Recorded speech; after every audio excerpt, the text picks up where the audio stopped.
Well, hello, everybody. Good evening. Happy Tuesday. That's right, we're here for another Story Time Tuesday. There are only 2 chapters left of The Hammer of the Sun. Chapter 11, Chapter 12, and then we've got the coda, the appendix, the peoples, flora, fauna, ships, all of that fun stuff that we will do here at the end. It's really the coda. So this week we will do chapter 11. Next week we'll do chapter 12 and all the other gobbledygook that comes at the end. So 2 weeks left, everyone. And then the Hammer of the Sun will reach its end. Are you ready for it? Are you excited? We're getting there. It's been a long journey through these 3 books, but I hope you guys have enjoyed it as much as I have. I mean, the books have been long, but they're good. I've really rather enjoyed them. I think the stories have been good. The chapters are long, but I think he writes well. He's descriptive. Um, I think the stories are good. I think the guy is an idiot sometimes, but it's enjoyable.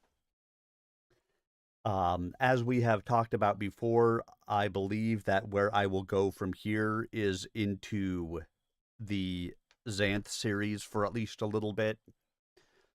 Um, I don't think I am going to put the text of the books up on the screen as I have been doing with these ones. We'll do it a little bit differently with those. I may go ahead and see about putting myself up on webcam again. But I don't think I am going to put the text of them up there. I believe, you know, a difference.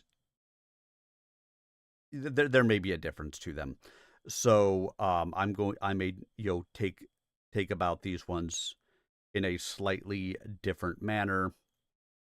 Um, but my goal will still be to read them and then post them up to my YouTube channel as long as I'm able to. So, as always, let's talk a little bit about what happened in the last chapter. Last chapter was actually a quicker chapter. We got through it in less than 2 hours, which for this guy's chapters were pretty amazing. I wasn't going to try to do another chapter because, if I had tried to do another chapter, exactly what would have ended up happening. I would have tried to do another chapter, and it would have been another 3.5 freaking hour chapter or something, and it would have been horrible. So we did one chapter last week. Basically, Kermorven, Elof, Rock, Ills, they all made it to back across the ocean with the great fleet that Kermorven had put together. They were, they made it across the ocean. They encountered a fleet of the Eqesh, a very small fleet, about 20 ships, give or take. Um, being piloted by the Raven clan. Elof basically said, "Hey, why you fighting us? Why don't you come and join us? We are also, uh, friends of Raven." And they said, "Well, big dragon's coming. Why don't we see who is actually the favorite of Raven?" And Elof went up and fought the dragon, beat the dragon. Didn't kill the dragon, but beat the dragon. And the Raven clan actually ended up joining them. They made it to land and found an army from the land of Karis, basically a bedraggled army, haphazardly thrown together by some nobles, coming its way to the west to try to fight against the Ekwesh and to see what they could do. Kermorven went and met up with them and has essentially claimed the army as his own. And so they have all grouped together, and the commanders of that army are aware that he is the king from over the sea, and they know what his lineage is and kind of want him to be their king now. So, Kermorven, has basically said, well, I don't know that I want to be king over here. Why don't we get through all of this crap and then we'll see what we see from there. And so they've merged the armies together and they're ready to go from there and see what they can see and see what they can do about fighting Lohi and her forces of the ice. And that's where we will be picking up our story this week. Of course, as always, let me shut my door really quick because it's going to get loud in here when people get home, and so I try to keep it a little bit quieter. As always, if you want to, you can pick up any of the previous chapters on my YouTube channel. If you're already on the YouTube channel, hey, you know where to find it. If you're not on the YouTube channel, you can listen to any of the previous chapters on youtube.com/@SirArminius. All of the previous chapters of The Hammer of the Sun are on there, as well as all of the chapters from the first 2 books. Feel free to stop out there to listen to them at your leisure. If you have not done so, subscribe to the YouTube channel. I'd appreciate it. If you listen to the chapters and you like them, hey, hit those like buttons as well. All of that helps me to grow that channel. And now, everybody, sit back, relax, and prepare to enjoy as we read Chapter 11. Chapter 11, The Hammer of the Sun. There was no way now their presence could be concealed from the gate. It grew before them as they trudged along the snowbound hills above the great river's southern shore. From a notch of gray between hummocks of white to the great crowned ridge that Elof knew only too well. Rock, riding as ever at his side, spat and cursed. But as they drew closer, coming out of the hills onto open plains, frosty and snow-sprinkled, they agreed that its aspect seemed to have changed again, though clearly there was no dragon coiled around its crown now. The gray walls seemed to glisten blue in the sun, as if filmed with ice, and above them there was snow, thick crests of white crowning every roof, outlining every rail, every balustrade, every plinth, picking them out clearly so that each man of the army could see, even at this distance, the towering strength of the stronghold they must face. Ilse whistled and turned to the chief of her Duergar. Not so bad for man's work, eh, Geary? His dark eyes scanned the ridge, and he rubbed his flat-chinned jaw. Man's work, and ours, I guess, in days when such things were. Long in the breaching, long in the undermining. Months, perhaps. Time is Lohi's servant, remarked Kermorven. but I doubt if she will leave us free to try either. If we are to besiege that burg, we must first get by." He stopped and reined in his warhorse. From somewhere ahead of them, the high gate, or near it, a weird sound arose. A deep, pulsing rattle, rhythmical as a heartbeat, and beneath it, a soft, roaring note, hollow and thunderous, that rose and fell upon the bitter wind, but never quite faded. Elof could not for the life of him identify it, and to judge from the excited comments he heard from Kermorven's guard, neither could anyone else. "Like a heartbeat, hey? But try. More like a hammering. Like breath," said a nervous voice. "Another bloody monster, panting for air. Flapping its wings." Ills snorted. "Might be some kind of an engine, maybe." "Aye," said Rock fiercely. "A huge water wheel. Bigger than the master smith's even. What deviltry's she about up there?" But Kermorven made no answer. He was gazing around him with furrowed brow, considering the scene, looking across the open space to where it dropped away, no longer to cliffs, but onto the steep slopes leading down to the chain of deep lakes that flowed from the Gate Falls. A cold gleam came into his eyes then, and a wry smile. He frowned once more and called to one of his captains. "Have the Raven Chieftain come to me." He turned back to the others. "I was going to say, we must get by her defenders, and if I mistake not, this heralds their coming. The Ravens cannot, or will not say how many there are, save that there are more than us, which is not hard to believe." Even as he spoke, the sound faded away altogether. The sudden silence quivered like a tautened wire. He thought for a moment, then gestured to another captain.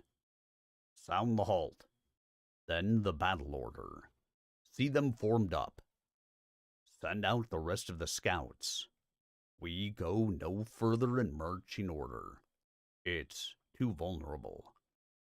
We'll give battle while we're still in the open, not among Lohi's hills." The horns sang in strident discord through the ranks, and the long serpentine columns halted, broke, and began to cluster together on the plain, gathering slowly into a series of concentric rings, so wide they covered more than half the plain. For a time, all was chaos, horns signaling, men shouting, horses neighing. For although the 20,000 of Karis had all seen some campaigning, they had less experience of the tight and flexible formations that Kermorven demanded.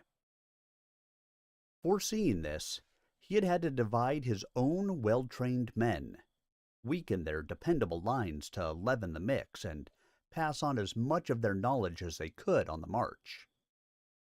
He took his stand with his captains and friends upon a rocky eminence atop a low rise of ground.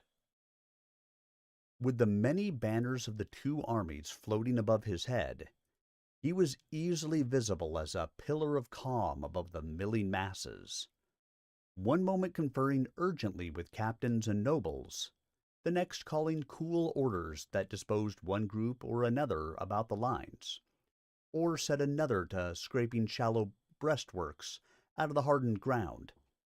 But those close to him saw how his mouth worked, and how closely he scanned the hillsides for any signal from the scouts.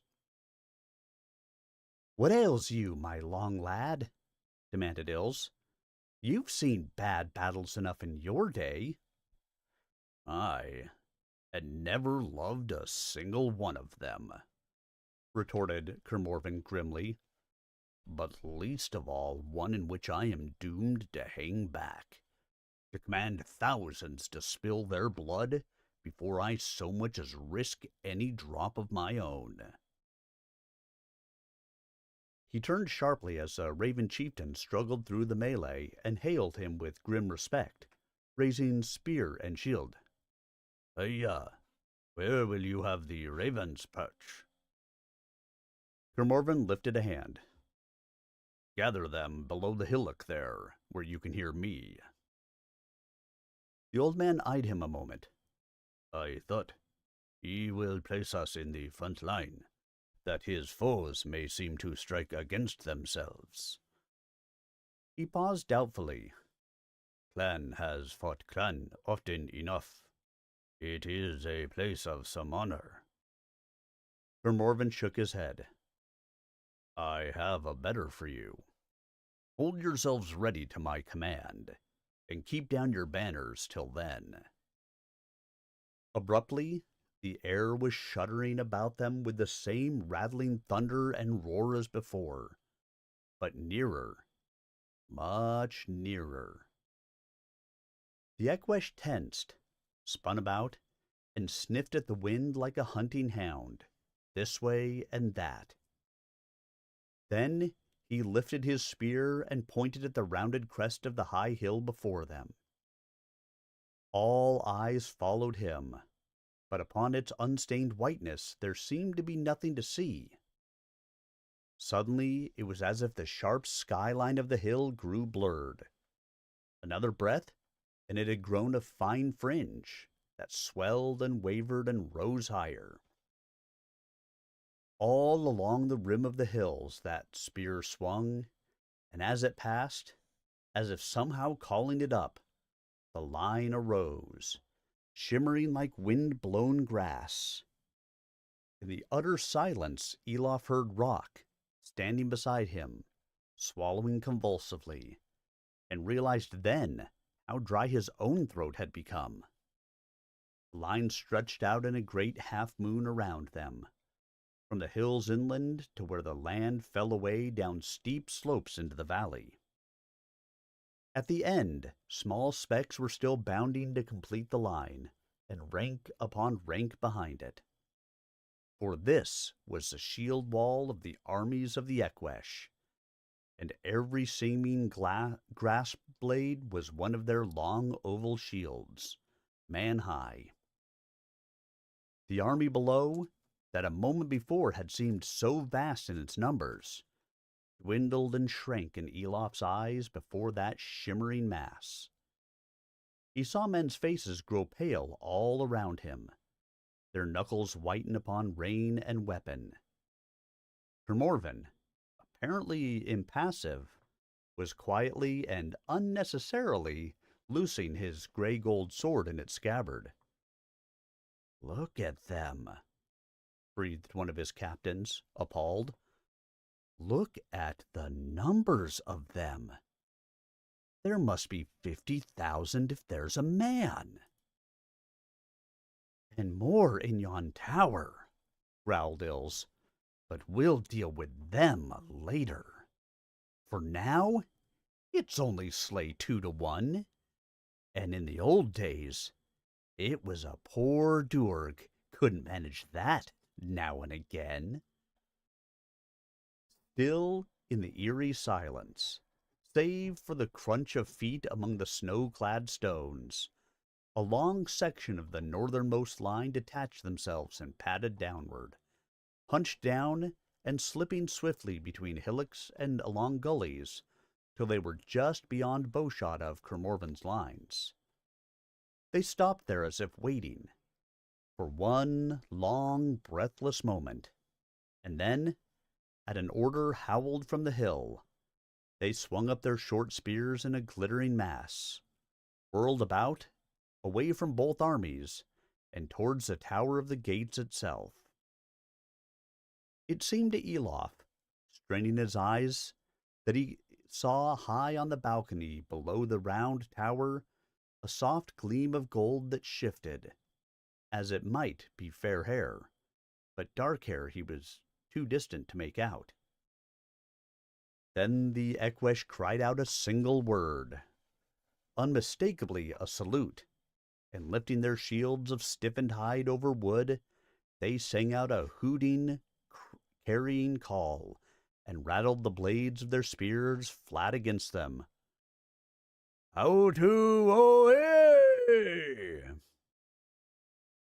Across the ridges, the whole vast army echoed them, and the drumming of the shields swelled and rang off the cold rock walls of the valley, a savage, terrifying music of war. That's what that row was, Bart Ills. Her large eyes creased into deep wrinkles as she squinted across the snow.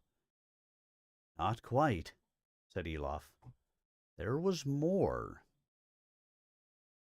Below the rise, the old Raven chieftain, growing impatient, seized his shield and slammed it hard. And all of his men would have echoed him, had not Kermorven barked for quiet. They subsided at once, but looked sullen and resentful. Even as he spoke, the foremost of the enemy whirled back suddenly. Among them a chant began, a sung line and a massed response, almost like a sea shanty. Oe-ya, hug, oe-ya, hug, autu-ho-ya. On that last word, all joined in, brandished their spears, and rattled them against their shields once more. You speak their tongue better than I, Elof, Kermorven muttered. Can you catch any of that? Only the salute, the last word. Autu. It means slay. They were leaping in time to it, dancing even. A strange bounding step. On the spot at first, then carrying them forward a step. 1, 2. With frightening suddenness and a great howling shout of Autu, the dance became a charging run, and the first wave of Eqwesh swept forward towards the lines of Karis and Morvenhall. A shoal of arrows hissed out to meet them, and many fell beneath the feet of their fellows. Another shout from the hill, and the rush halted, but did not retreat, remaining there, the copper-skinned men dancing and chanting in mockery, while the deadly shafts sang into their uneven lines and sent one after another sprawling in agony on the frozen soil. Impaled and contorted, grotesquely propped up by the embedded shafts. It was an evil spectacle. So much bravery, so ill-used. And for one long moment, it held all eyes in horror. All eyes, save those of the ravens, who had looked upon worse and laughed. It was their shout that brought Kermorven whirling around. A decoy, by the powers! Yelled the king. Like a gray tide creeping, the southernmost quarter of the shield wall had detached itself and advanced, was even now padding stealthily down the lower slopes and onto the plain. Sound horns! Stand to your posts! As they saw their ruse discovered, the black-clad chieftains upon the hill stretched out their spears and called in baying voices. The advancing troops abandoned their stealthy, crouching gait, and with a great shout and rattling of spear upon shield, they sprang up and broke into a fast trot that rapidly became a headlong downhill plunge. The crisp snow flew up beneath their feet and hid them, so that the shield seemed to glide forward across an icy cloud, and the crunch of each man's footfall, magnified many 1,000-fold, became at last the mounting, unearthly roar that they had heard across the hills. Kermorven measured the distance with a keen eye, then waved his hand. A horn sounded, and from within the ranks the catapults he had taken from the ships sang and slammed. It was a well-timed stroke. Rocks and darts went whistling down upon the advancing lines. Black-armored warriors were transfixed, dashed down like skittles, or crushed outright. But they left hardly a gap in that immense line, nor slowed the onrush. Some rocks overshot, but came tumbling back down the slope to take the Ekwesh from behind. Here and there the snow cover broke and slid away in little avalanches, sweeping warriors away helpless as insects struggling in sand. The catapults were frantically reloaded, and some even had time to fire. But the main lines were already under the arc of their flight, and was only the few stragglers they caught. Now arrows began to sing down from the hilltops. A long shot, but in the tight-packed formation Kermorven had ordered, they seldom wanted a mark. Men fell groaning and screaming, but their cries sounded thin and ridiculous against the rising thunder of oncoming feet. For the first time, Elof actually felt the thing he had only read of. The earth shuddering beneath him at an enemy's tread. Amid their snow cloud, the Ekwesh came on like the stormy surf of a vast ocean. And like surf, that first massive onrush struck Kermorven's shield wall and burst over it with a roar. Or, so it seemed. An endless moment of flurry and confusion. Roaring and screaming and the rattle of arms took hold. Hide shield boomed against metal, pike and sword clinked against the Ekwesh spears, short-shafted, broad-bladed, that could be wielded as either, while from the second rank, long spears stabbed out over the shoulders of the defenders. Elof itched to take wing, to see and fight from above, but in this barren land they had little fuel to burn, and he must save it for great need. It was too much to take in, too complex and terrible a sight, this mutual slaughter of many thousands of men. Even to Elof's sharp eyes, only fragmentary images registered among the confusion.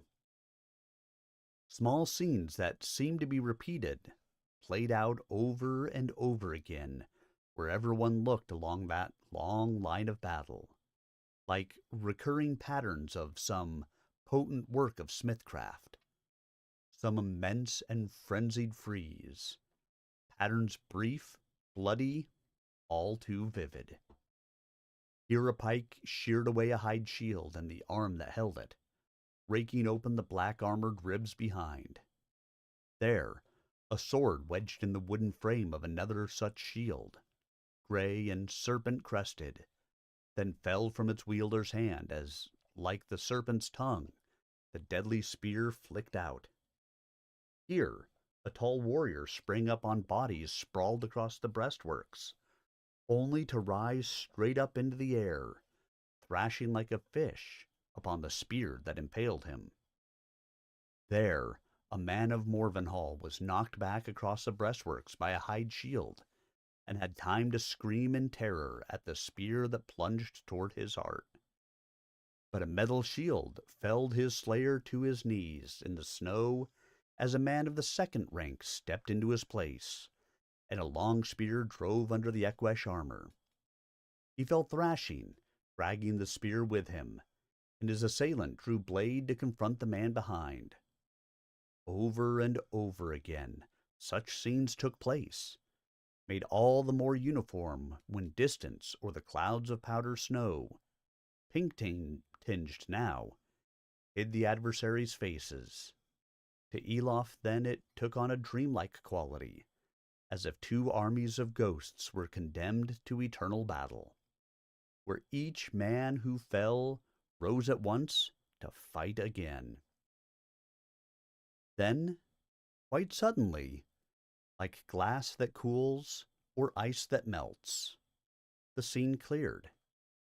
The confusion resolved to reveal most of the Ekwesh milling and thrashing against the ring of shields, still sparring viciously with its defenders, but to little effect. Kermorven's tight formation had played the strong seawall to the human surf. Most it had held, and what had passed it had scattered like flecks of foam. Alone, intruders burst like foam indeed against the second rank, thrust through even as they yelled their triumph. And for larger groups also, Kermorven had made ready. His few squadrons of horses and picked bands of pikemen ranged freely between the ranks, blocking any breach and falling upon any who passed through. No intruders lived more than seconds. Only at the apex of the charge was the shield wall truly breached, brave men borne down with broad spears biting at their vitals. And there at once the horns sounded, and men of the second lines moved up around the gap, enclosing the influx of Ekwesh in a shallow arrowhead hedged with spears and thorned with spear and pike. Those of the fore, isolated in the narrow channel and beset from three sides, were driven onto their points by the sheer weight of the press from behind, and their bodies piled up to serve their slayers as a grisly breastworks of their own. The chieftains on the hill, seeing how ill even this breach was faring, bade new commands. All along the line, the black-armored warriors broke off their skirmishing and dropped back.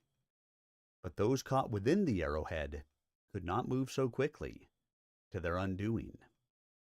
With a hungry roar, the two ends of the reinforced line rolled over the uncertain press in their path, stabbing and slashing, trampling what fell, narrowing and closing the arrowhead till the line stood whole once more. The ranks of the Ekwesh drew back, many still dancing and chanting mockingly as they trotted back up the slopes once more. But they left the ground before the shield wall a stinking, trampled slush, brown with blood, strewn with bodies like rain-felled grass. A wild cheer went up from within the Karis lines, and some, foolish or blood-drunk, broke ranks to follow. Their captains roared them back, and they came all the faster when a couple of the foremost dropped with Ekwesh darts in their bellies. The archers on the hills began to fire further and faster. Now there was less danger of hitting their own ranks. "Well, we've held them," said Rock tensely, and without any note of rejoicing. "But that was just their first wave. What next, Kermorven? More of the same?" "I think not," said Kermorven. "They have failed to whelm our lines. Now they will strive to break them. The chiefest question is, where? On which flank will they strike?" "Why not on all?" growled Ilse. "There's enough of 'em, by Ilmarinen." "No. In such a melee, they could not keep control of their forces, and that would serve us better than anything." He danced hurriedly aside as a heavy catapult arrow came hissing down and skipped across the stone near his feet. Nor could they fire down into it so freely, lest they hit their own. They will sooner try the lance. I think now the club has failed, and they will tip that lance with hardened warriors. But where? Where? "I think I know," said Elof quietly. "Look there." High on the hillside, there was activity behind the motionless front wall. gray shields were streaming over the hill brow and down into the center of the shield wall, to the west of them. "It may be," began Kermorven. Then he broke off. Even as the last few gray shields bounced into the line, a wailing call rang out from the hill. The outer shield wall parted and melted back, and the grays took their place. Their shields bore the same serpent pattern as the banners that lifted and fluttered overhead. There were no chants now, no dance. One more wail from above, one jabbing spear lifted in answer, and with a single shout of "Hoy!" the gray shields swept down the hill. As they ran, their line bent back from the middle into a wedge shape, and all the rest of that vast phalanx on the central slope, some 9,000 or 10,000 men, fell in behind it. Well nigh as many warriors as Morvenhall's whole army raced in a giant spearhead towards the western edge of Kermorven's lines, with the gray serpents tossing at its point. "If we'd had but a few hours more for earthworks," hissed Ilse between her large teeth as she watched that inexorable rush. Then she winced in sympathy as the two lines collided with a terrible, juddering crash of shield on shield. So might two mountains sound that made war upon the plains, hurling down their slopes of stone. Elof held his breath, for it seemed no mere wall of human thews could sustain that impact. Even as he thought that, he heard the horns bray alarm around him, saw the outer lines seem to shudder and dissolve, falling back, aside, inwards, any way, as the great column of Eqesh came charging through, and the writhing banners came driving with breathless speed straight towards the heart of the ring, the King's Rock. He cursed and snatched at his sword, but even as Gorthar sang out of its scabbard, he realized that the fragmented lines had not dissolved, only shifted again. For a moment, they had curled in on themselves, spirals of shuffling men. Then suddenly, they were sharp-edged squares, islands shored with shields and forested with blades, solid and impregnable against the churning Eqesh, their charge thrown into confusion by the sudden dissipation of its target. The smaller surface the squares presented meant that only a few at a time could come against each face, and they met the same double or triple ranks as before, and an impenetrable press of men behind. The rest, angry and impatient, could only mill around and shout. The veterans of the Serpent Clan alone kept their heads, it seemed, for they held together and drove hard against the inner rings that had not been pierced, but had drawn closer about the King's Rock. Many fell, but the press began to tell, and Elof saw that they would burst through any moment. Kermorven paid them no apparent heed, but strode over to the edge and called down, "Ravens all! Now is your hour! Pluck me down that serpent!" He gestured. Horns sounded. The hard-pressed lines gave back, and with a hoarse yell of triumph, the serpents came streaming through. But the old chieftain had sprung up with a cry of his own, and hammered spear shaft against shield. His followers echoed him, and took up the cry, "Kokchu Hawatl! The raven is upon you!" With no more ado, they fell upon their fellow tribe. Around the rock, chaos flowed, and from the throng, of a sudden, The serpent banner burst. Around it a tight knot of hard-faced men. The slope they charged, and throwing aside the cares of the greater battle, the captains drew blade and turned to fight for themselves. Rock cast down his bow and unhooked his mace from his belt. Ills plucked up her axe. Kermorven, drawing on his helm and fastening down the fearsome jeweled eye mask that was its visor, turned to Elof. "Stay here. You cannot walk on this rough stone, and there is no time for your wings. None shall reach you while we are on our feet." Then, sweeping the gray gold blade from its scabbard, he bounded down the steep crag with Rock and Ills on his heels, and hurled himself into the onrush. To left and right of him he hewed with all the fierce art of his youth, harnessing the impact of each savage blow to launch himself into the next. He became the center of a grotesque death dance, black-armored figures springing in, then rebounding back, flung bodily from his path, or capering a moment and collapsing like clumsy dolls.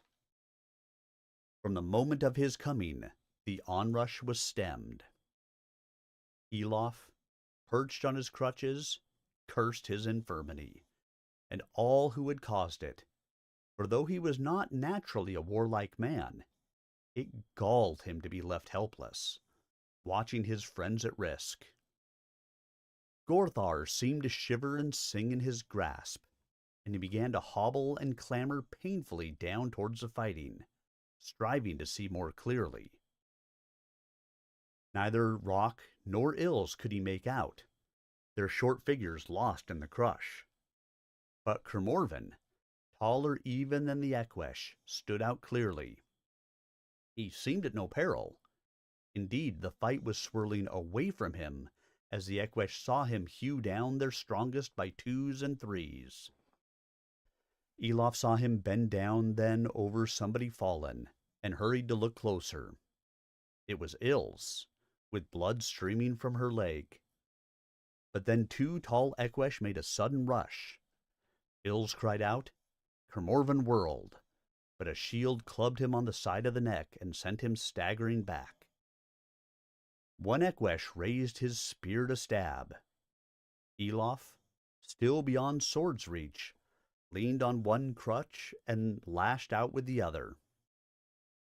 The stabbing arm was stopped in midair. Then Gorthar thrust deep into the bared armpit, and the man fell with a retching gasp. The other rounded on Elof, but the crutch struck him in the face, and the black sword took him below his breastplate, up behind the ribs. Another ran up, shield raised. Elof slammed the crutch against it, knocking him sprawling, and thrust him through the back with Gorthar, then wrenched it free, slashed another across the breast, and with a growl of effort, toppled him from the rock. Now the attackers were themselves attacked. Beneath the banner, a huge man, head crowned with bobbing white plumes, face and arms ringed with the swirling bluish citrices of high rank, roared out an order, gathered such of his men as he still could about him. As swiftly as they had come, they gave back, turned, and vanished into the fray. Elof turned to his friends. Ills, forgetting her own injury, had removed Kermorven's helm, and he was already staggering up, grimacing with disgust as he fingered his bruised neck. "Let no man call you cripple evermore, Master Smith," he gasped. "A foot or a wing. My friend, you are the great manslayer I once named you." Elof grimaced. "Master Smith, I prefer. Are you all right?" Kermorven's clear laugh rang with triumph. "I am, by your good grace. And all the better for seeing how the field stands now." Elof knew that the old raven had spoken truly, until first the master-smith, and then Louhi, had managed to tame their rivalries. The great tribes of the Ekwesh had made constant war over the scanty resources of their barren homeland. Anywhere else, the serpents might have been wary of their kin, but here they had fought their way, as they thought, into the very heart of their enemies, only to find there a strong force of their own kind. For a moment, evidently, they had assumed that these were their fellows coming to their aid, and that moment was fatal. The ravens' attack struck them as a stunning shock. An awesome stroke of magecraft that thus stood the battle on its head, and the ravens, with the weapons of Karis many had adopted, were terrifying opponents. The serpent's charge stopped dead. They lifted their shields in a feeble attempt to defend themselves, but panic blazed through their ranks, and those behind turned at once to flee. Out into the milling mass around the squares they charged, and in that disordered hubbub their fright was contagious. Heads turned, warriors already balked and frustrated by the disorder saw them flee and began to draw back themselves. The press eased, and the squares, still holding doggedly together, began little by little to move. Two came together and joined, and bore down upon another that was hardest pressed.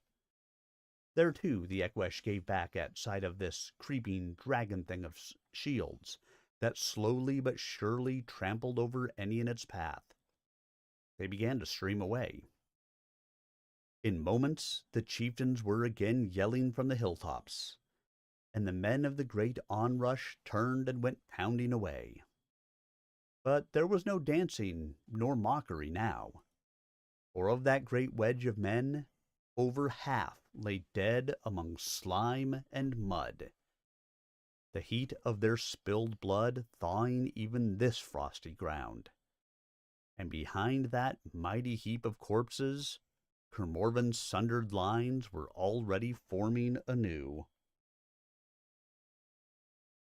Elof heaved a deep sigh of relief, but Kermorvan's countenance was grim. "Why so, my long lad?" demanded Ilse, leaning on his arm. "Your plan worked well. Our losses are light compared to theirs." "Losses they remain. There is worse to come. Nevertheless, I am thankful. But what's this?"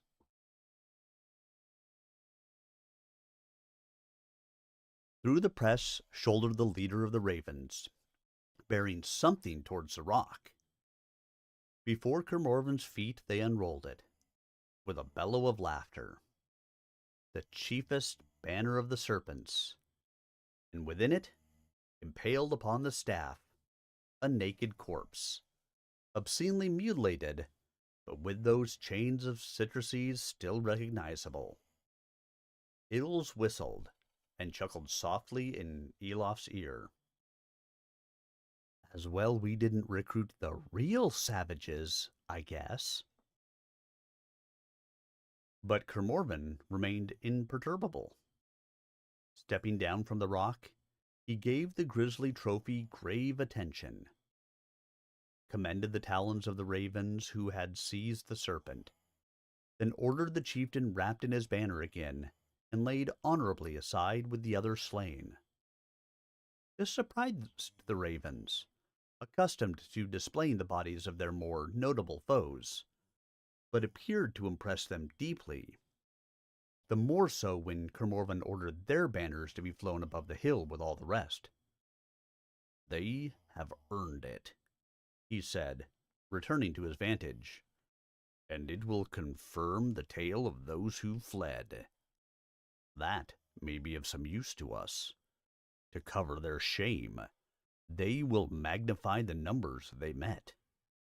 Among the common warriors, rumors will spread that Ekwesh can be our friend and fight beside us. It may even unnerve the true fanatics a little. Are you so sure? Demanded Elof. It may weaken the hold on their minds a little, but enough? And how soon? Not enough to win us this battle, of course. But if we win it, ah yes, then it may make a great difference. If. But that remains to be seen. No, my old friend, there is only one thing I am sure of, and that is that there is hard hewing ahead before the night comes. In this, Kermorven proved himself a true prophet. There are many accounts in the chronicles of that last and greatest of battles in the defense of Caris, and they differ over many points, for so vast a conflict can seldom look alike to any one pair of eyes, and to each man his own standpoint must often have seemed the most hard-pressed and perilous. Yet all agree that between midday and evening 4 more such great onslaughts were unleashed against the combined ranks of Caris and Morvenhall, and smaller assaults unnumbered, and that many broke through even to the King's Rock.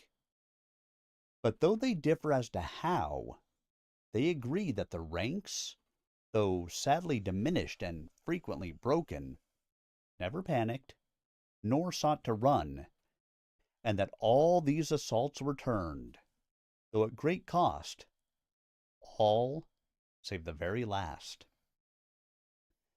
For there came a point towards evening when Kermorven, squinting out across his regrouping lines, turned a weary head to his friends and said quite calmly, "They have done bravely, very bravely, but I do not believe they can withstand the next assault." A grim silence fell. Elof, looking out at the sinking sun glaring from a gray sky, realized that he had long ago accepted that this would be so. It had scarcely seemed to matter. Ilse, refastening the bandage around her slashed leg, lifted an eyebrow, but said nothing. Evidently, she felt much the same. Kermorven looked from one to another of his captains, then at the gray gold blade he held. The blood of many men intermingled upon it. A catapult arrow whined overhead, and he nodded, as if coming to some further conclusion. Then he turned to Elof. "There is one stroke we might essay still, but those archers on the southward hills with their long view may ruin it. I've not asked this of you before, because it was too perilous to justify. But they must be dealt with, or at the very least distracted, even as the onslaught comes. At all events, their attention must be held, only for a few minutes. That you can do, and no other." Elof grinned, felt his mouth tense and turn wolfish. He hefted Gorthar and raised himself on the one crutch left him. "Build me a good fire, then," was all he said. Out on the slopes, the ranks of shields were moving again, and another chant beginning, along the lines of the first, but louder, more mocking. They too scented victory, fearfully depleted as their numbers were. "Deo toai haio," sang a single voice, and deep voices a guttural response. "Io te chiogo." Then the line was repeated, but to a different response. A singing bass line. "Kawe o ho! Kawe ho!" to which spears were brandished, sawing the air. Then they were struck against shields, no longer merely rattled, but hammered butt first. 3 savage blows that made the hide boom like a metallic drum. The ring and crash of it burst like thunderclaps among the hills and echoed shivering from the cliffs. Snow dropped from the ledges. Rocks split and tumbled away with a roar. Though his head reeled with the noise, Elof caught the meaning of the song all too clearly. Sheep of the valley, come to the slaughter. Sheep of the valley, come and be slain. Come die. Calves of the bison, stand for the arrow. Calves of the bison, come to the blood trough. Come bleed. All eyes were on him, and he felt appallingly alone. He realized suddenly that he had no idea what Kermorven intended. His hands full with the ravens, he had taken little part in the actual planning of the battle. But then the fire blazed and crackled, and he had no time left to ask. He swept down his wings, held them a moment as fierce heat beat on his numbed cheeks, then swept them back with a rush that caused the dangled banners overhead to thrash and stiffen. The heat vanished with painful suddenness. He dared not linger, but raised an arm in salute to Kermorven and his friends, and letting fall his crutches, he swept up into the icy airs. A great shout went up from the ranks below as he rose, as if he was some living banner, and he knew the fleet men must be remembering how once before he had plucked victory from defeat for them, and hoping. They were a burden, these hopes. They weighed down his spirit, so that he found no release in his flight, only grim necessity. A wailing command drifted up to him, and a deep shout in answer. He looked down across the hills, and saw the great lines of shields, sweeping forward like the incoming tide. The orange sun glinted dully off his plumage. He was high enough. He would have to be. He hovered a moment, wings thrashing, gauging his time, and drew Gorthar from his belt. Then, as the Equest shield walls reached the plain and broke into their last run, he tilted in the air and dropped, the black blade outthrust before him, falling as fast, he felt, as the lightning that had forged it. He did not, could not, see that moment when, among a shivering crash of shields, the 2 great armies collided for the last time. But in his very bones, he felt it. There were the archers, a rough line of catapults, and a few hundred men scattered widely across the hilltop, taking advantage of whatever small eminence they could find. He saw one perched in the blackened carcass of a tree, and swooped towards him. The man had time to see, twirl around, loose one wild shot, and shriek, for so Elof had intended. All eyes turned to him as the black blade struck, and the fountaining body fell headlong through the branches. Then the air was alive with shafts. They fell far behind him, some among the catapults. Another archer, perched on a rock, fell right in his path and was cut down. 2 more dived for cover. A third was left swift and paid the penalty.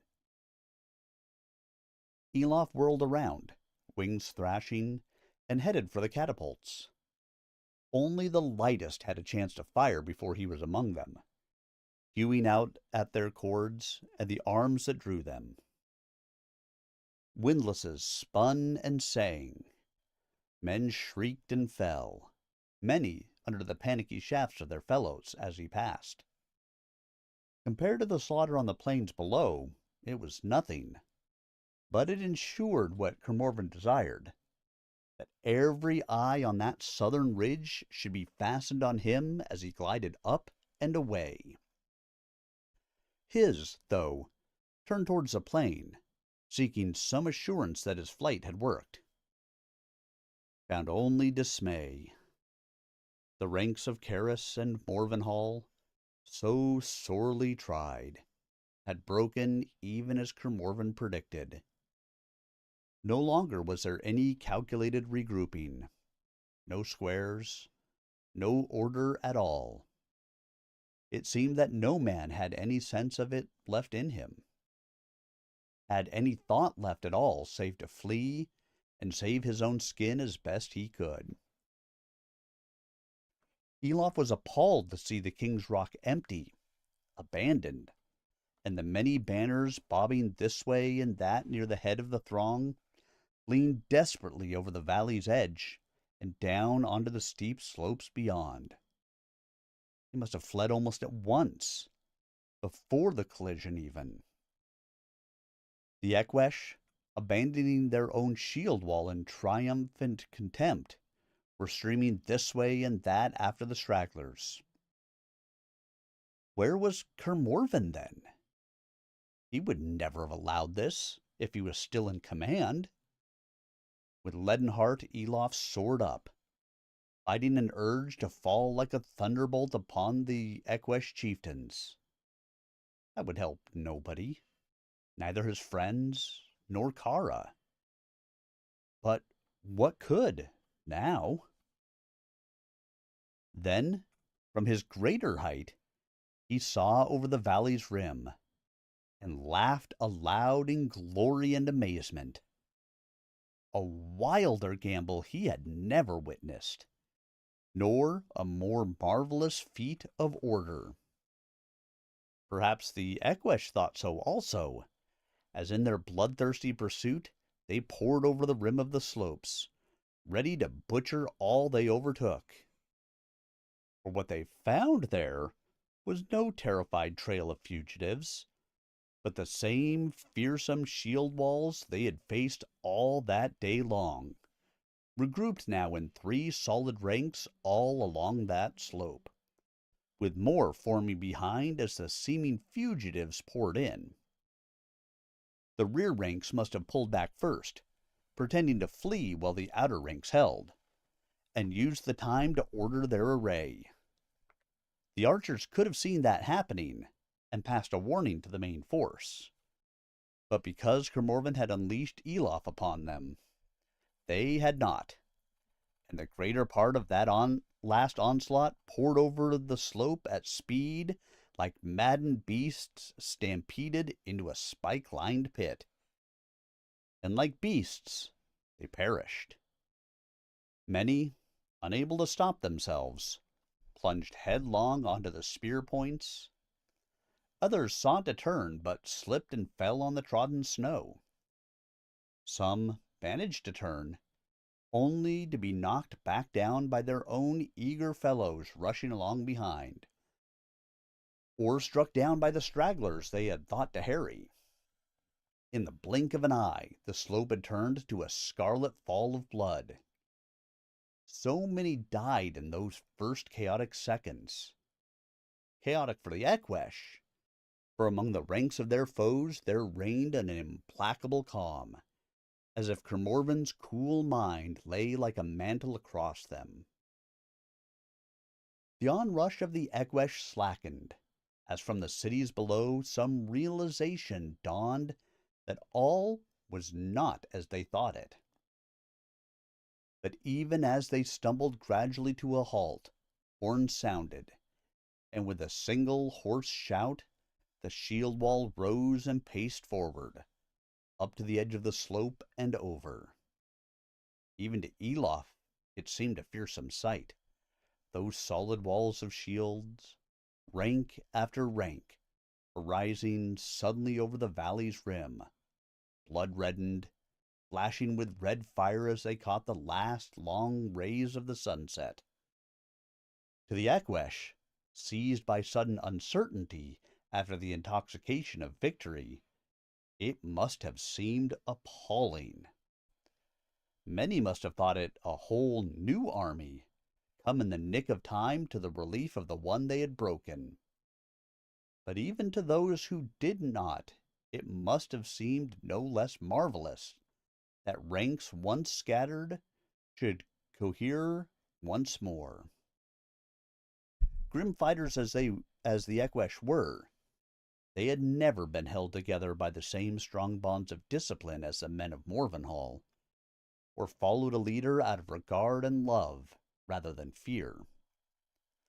Thus all the awe and terror that Louhi and her shadowy kindred of the ice relied upon in dealing with their thralls turned that crucial point against her. For all their subservience to their chieftains, for all the hold the shamans of the hidden clan had on the hearts of the Ekwesh, they had always been prone to panic. For those who were dominated through fear are in the end ruled by it, and their hearts may fail them sooner than those whose obedience is freely given and truly earned. So it had been before with the Ekwesh. When the Mastersmiths fell, so it had proved in the Eastlands, when Kara's influence was taken from them. And here, for all the fire that she, Morgannon, warrior of the powers, chooser of the slain, could pour into their hearts, it was so again. They saw what they could not understand. Menace arising where none should have been. Being accustomed to fear such things, they could not confront it. They looked back to their chieftain, only to see, high in the airs above them, the vision of an armed man aloft on immense wings. The greater part of them took fright and turned on their heels to run. Many did not, but they were out of their shield wall now, each man for himself against an army of men they had molded in their own likeness, as fell and grim as any, and better armed.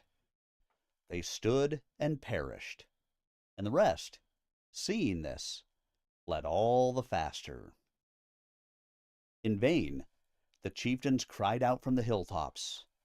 In vain they came down onto the plain and harangued the fugitives, sought to seize them, and in the end menaced them with weapons. Their own men cut them down.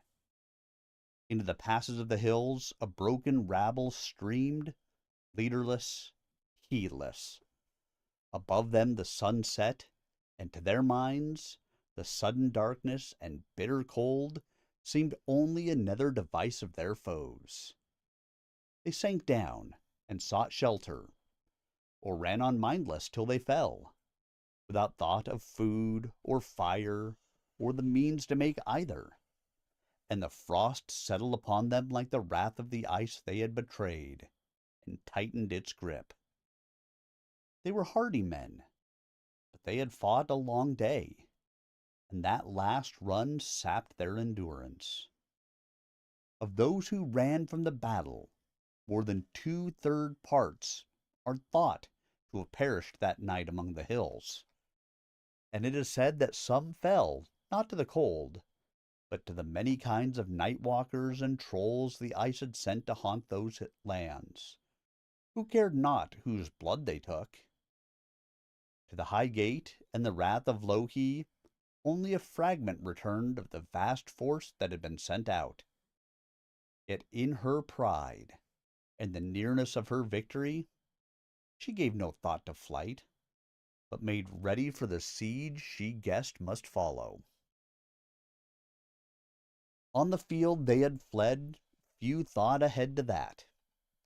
There was no rejoicing, for so utterly drained and exhausted were they in body and mind that they could scarce take in the fact of victory, let alone its scale and consequence. When the horns sounded their release, the weary soldiers of the shield walls could only sink down among the bloody mud, grateful for even a brief respite, a moment of life where neither man nor weapon menaced them. Gradually, as they grew used to the vast wind-scoured silence that had replaced frenzied tumult, they began to realize what they had done. But the awful cost of it was clear to all. Of the armies of Caris and Morvenhall together, that had numbered some 30,000 men, there remained only 17,000 alive, and well nigh 2,000 of those grievously enough wounded to be unable to fight. How many Eqwesh had fallen was never tallied, but it is generally agreed that out of a full force of some 50,000, not 12,000 had joined that mad flight into the darkness, and 4,000 at most survived it. All around them, then, as far as the distant foothills, as near as the trampled paste at their feet, the stench in their nostrils utterly inescapable, that darkling plain was carpeted with the broken limbs and the spilled blood of at least 50,000 men. No other description of the scene than that is given in any chronicle, and none is needed. There could be scant celebration in the midst of that horrendous carnage. The salute with which the armies greeted Elof as he came gliding clumsily in on the back of night rose hoarse and grim from their throats. But a salute it was. Exhausted, the force of his wings long spent, he missed his precarious footing and landed hard in that noisome mud. But he lost no time in reporting to the king all that he had seen. Kermorven nodded, as if he had conjured up the rout already in his mind's eye. I hoped as much. Victory is ours, yet it only flutters before us, to be blown hence if we do not stretch out a hand to seize it, however weary. We must march out at once to lay siege to the High Gate itself. Must we indeed? Interrupted one of the nobles of Caris. My lord, you have worked great wonders, but at a great cost. Do not wastefully make it greater. Elof bit his lip. It had swiftly become clear that the vast majority of their fallen, as many as 11,000, were Carismen. This might easily have been because they were so much wearier and worse fed for months before, less well fed and skilled in war, but malicious tongues would not be found lacking to suggest that Kermorven had spilled those lives to shield his own folk. His horsemen in particular he had been most sparing with. Aye, my lord, put in another noble. Your will swayed the battle well enough, but can it whip up limbs whose strength is spent, hasten hearts at the brink of cracking? For yon's folk I cannot speak, but the men of Caris are fordone. They must rest or perish. If they try resting on this freezing butcher's slab, they'll perish anyway, growled Rock. Of cold in the night or pestilence tomorrow. Better die on the march than that. But Kermorven raised a commanding hand. You are both of you right, my friends. But no dispute need arise, because our forces must be divided in any case. The High Gate has two approaches, and we must lay siege to them both. What I command, therefore, is this. Hot on the heels of the Eqwesh shall go the forces of Morvenhall, and any others who wish it. But the men of Caris, who have suffered more in the march here, may descend into the valley and there find shelter and fuel for fires among the trees. But having rested for a few hours, they will cross the frozen river, climb the northern slopes, and lay siege to the gate from that flank, blocking all approaches, and watchful for new forces coming from the north. You will travel swifter than we then, because you know the land, and will not have to deal with stragglers. But all this must be accomplished by dawn, and no later. That is your charge, my lords. So it was that 3 long columns filed away from that terrible field, and left it empty beneath the gathering darkness. 3, for not even the wounded could be suffered to linger, lest the carnage breed disease. Kermorven was sending them, with such comforts as could be spared, southward towards the landings. But his own forces he led with little or no respite up into the hills, walking like the rest of his footmen to spare the strength of his horses for when it might be needed. In this, and in much else, he was proven wise, for many times that night, as the column wound like a long snake through a mass of little hills and vales, it was set upon by bands of Eckwesh diehards, willing to make desperate and damaging strikes in search of food, or simply revenge. Cavalry proved the most effective answer to such depredations, charging swiftly and frighteningly up and down the long lines. It was for such a chance, in victory or retreat, that Kermorven had reserved them. But there were other enemies abroad against whom cavalry was of little use. The breeze was freshening as they neared the sea, but the clouds remained obstinately solid. They marched without light of moon or star, and as few torches as they dared. In the shifting of darkness, shapes seemed to move, shadows to skulk at the edge of vision. They were not all illusions.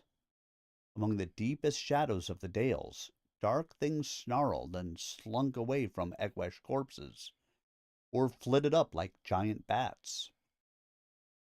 Men who straggled or strayed from the main column, even a short way, all too often vanished without a trace.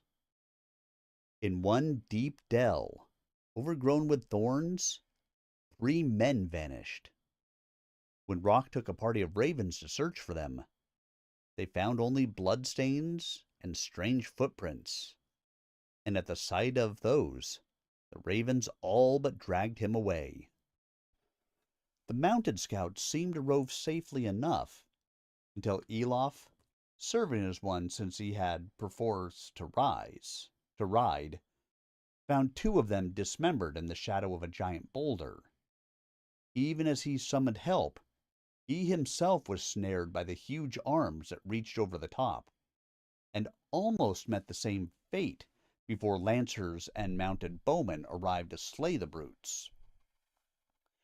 Kermorven, inspecting the scene as the column plodded past, grimaced at the rivulets of dark blood upon the rock, the tangles of grayish fur hanging over its edge, and the yellow tusks grinning moistly between taunted lips.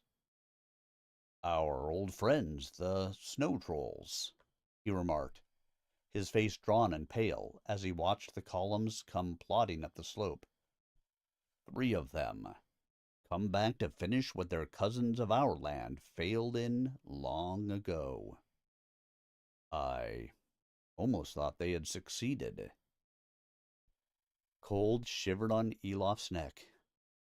Thanks to your foresight, they did not.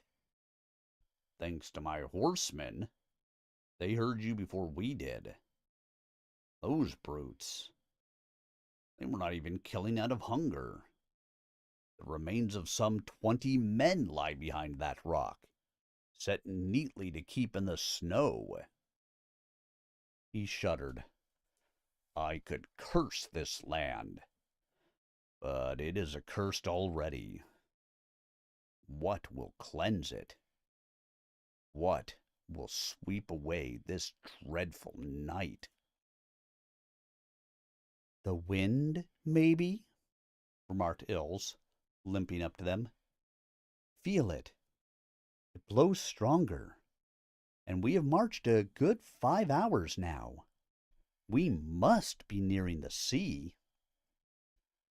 The chill breath touched Elof's neck again, and he realized it was real. It blew away the reek of slaughter and touched his lips with the keen tang of drift. Together they hurried up to the hilltop, and even as they climbed, they saw that the heavy clouds had begun to shift. Solid, no longer, but stirring, rending, tearing. Here and there pale gleams shone through the gaps, and the snow-clad hills around them stood out silver clear against the deep blue skies. The banners of the ice break and grow ragged, said Elof. Let it be a signal to her. But even as he spoke, they reached the summit, and Ills cried out and pointed. They had reached the sea indeed. At the base of that long slope it lay, its surf all but deadened by the ice that choked its shores.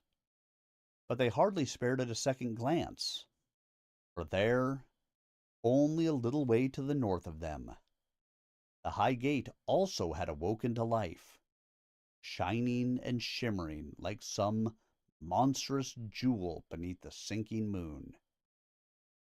From the battle plains they had seen the gleam of ice enshrouding it, but now they stared in wonder and horror, and many rubbed their eyes, as if some glamour of magecraft were laid upon their sight. Even in the few short hours since last they saw it, it had changed and grown, its battlements glittering beneath crowns of dazzling snow, its galleries hung about with icicles of incalculable size and beauty, its stern walls lost beneath rippling depths of translucent blue and green, rich as sapphire, deep as the sunlit sea. They seemed a greater architecture in themselves, a palace of ice that encased, enveloped the ancient stronghold of stone almost mockingly, a shell of vast columns that dwarfed the original structure, immense blue-lit pillars that tapered down even into the frozen cascade of the waterfall below. Its stern lines softened into curves as sweeping as an ice-bound wave. Its straight, unworn walls swirled and ornamented with fantastic shapes. The high gate in all its grandeur was reduced only to the barren core upon which something vastly more majestic was founded. It was a towering vision of the might and nobility of the ancient powers, a creation of unhuman beauty and strength so great that it awoke a yearning ache in the hearts of all who gazed upon it, as if they were children looking from their own scrawled slates to the supreme jewel of some great master's mind and hand, and seeing the vast gulf that separated them, their own joys shriveling the petty things they had been so proud of. It was beauty that struck men like a blow and cowed them. And just as it mocked their ideals, so equally it seemed to laugh at their warlike ambitions. For what could any assault launched by men mean to such walls as those? How could they be assailed, being ice deeply overlaid upon stone, doubling the strengths of both? Who could scale that wall of slippery glass, or hurl stone or dart against it? The largest throwing weapons of men would be as helpless against it as slingshots in the hands of their children. In every sense, it seemed to tower above them, this awesome thing, as indifferent to their hatred as it would be to their worship. They might do either, and it would scarcely matter. A great silence fell over that whole army. Men fell upon their knees, or shrank down behind their shields, or simply stood and stared at that eerie fortress of the cold as the moon sank slowly down behind it, crowning it with lights and leaving them once more in darkness.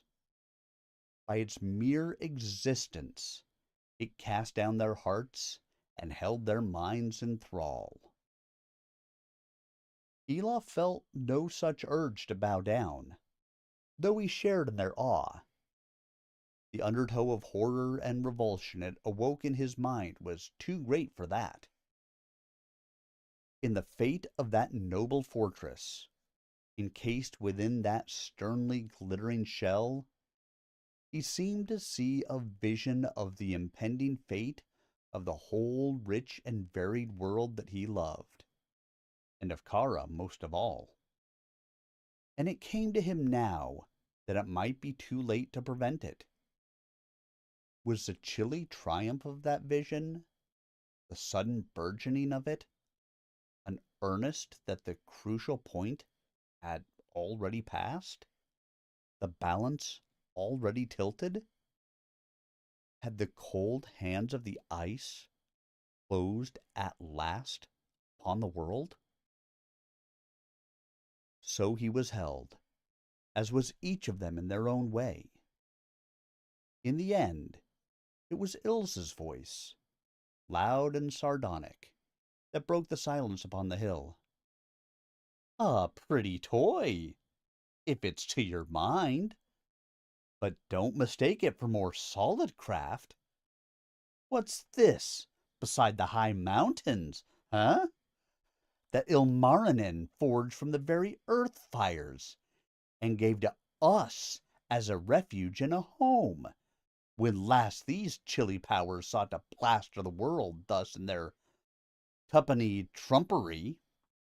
She gave a snort of scornful laughter, echoed by Guri and the other Duergar, and thumped Elof and Kermorvan hard upon the back.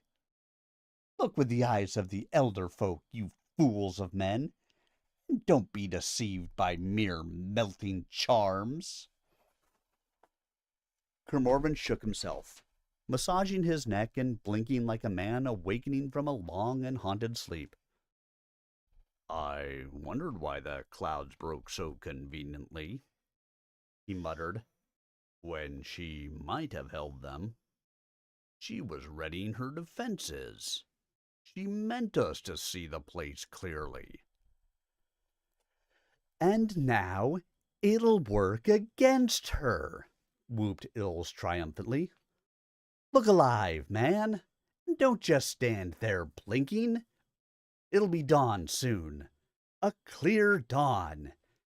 And what have we labored so long on our weapon for, if not this?" Kermorvan gazed down at her a moment, then flinging aside his customary dignity, he caught her up and kissed her with startling vehemence. Then, setting her down gently, he seized a horn from one of his captains and blew a piercing blast.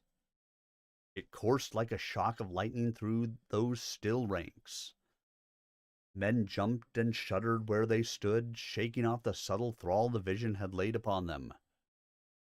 "Morven Morlenhall!" he shouted, the ancient and bitter battle cry of his line. "Morven shall rise! Up, all of you, and into your ranks once more! Stand firm upon the living earth. Feel your blood flow, and heed no sendings of the barren ice. Form up, and await the dawn." His clear voice rang against those glittering battlements, challenging and defiant, and it seemed to awaken a response in the world around them, from the depths to the heights of the very skies. For even as the army took up his battle cry and sent it roaring like a tide against the castellans of the ice, so in the east behind them came the first faint gleam of light. Gray at first, but turning swiftly to the palest gold. And as the men came streaming past, summoned by horn calls to form their shield walls across the hilltop, answering calls came echoing out of the still dark chasms below the falls. Kermorven nodded in satisfaction and pointed. Up the far flank of the vale wound what looked like a serpent of golden lights. It was the army of Karis, hurrying up from its warm fires to take its appointed place among the northern hills, and close the siege of the gate. I commanded them to keep well back from the fortress, in the shelter of the hills, until any actual assault, he remarked. That was wise, answered Elof, though inwardly he writhed at the thought of what must follow. It gives us a freer hand, and I think we will need it. Kermorven nodded. I fear you are right. She will scorn to answer us if we seek to talk with her now. Each moment may be a gain to her. Any one might be crucial. I will not deny Lohi a chance of terms, if only for Kara's sake. But first, we must make her feel the power you have given us. Make ready, then, and I will sound the call. Elof stood rooted as the tall man strode away, feeling helpless, feeling as if the ice flowed through him, veins and vitals frozen to crystal. Ilse, oddly hesitant, touched his arm, and when he made no response, she looped her own through it. He smiled at her thinly. You're slipping, my lady. When he kissed you, you didn't hack him on the shins. Ilse shrugged. He learns, that long lad. Decidedly, he learns. Would you kick me? For answer, Ilse twisted around and pulled his face down to her a moment, then, as swiftly, released him. Kermorven's horns, marching out before the host, were sounding a single braying challenge, and the first full rays of the sun were blazing up over the eastern rim of the world. Now, go! Go, and may our work blister the pale hide off her. That first call had set the soldiers swiftly to work. They laid down those great shields, upon which Elof and every smith of Kermorven's and Ilse's realms, from apprentice to master, had labored through many long months. The remorseless heat and sweat of that time came back to him as he watched, but also a growing thrill of excitement.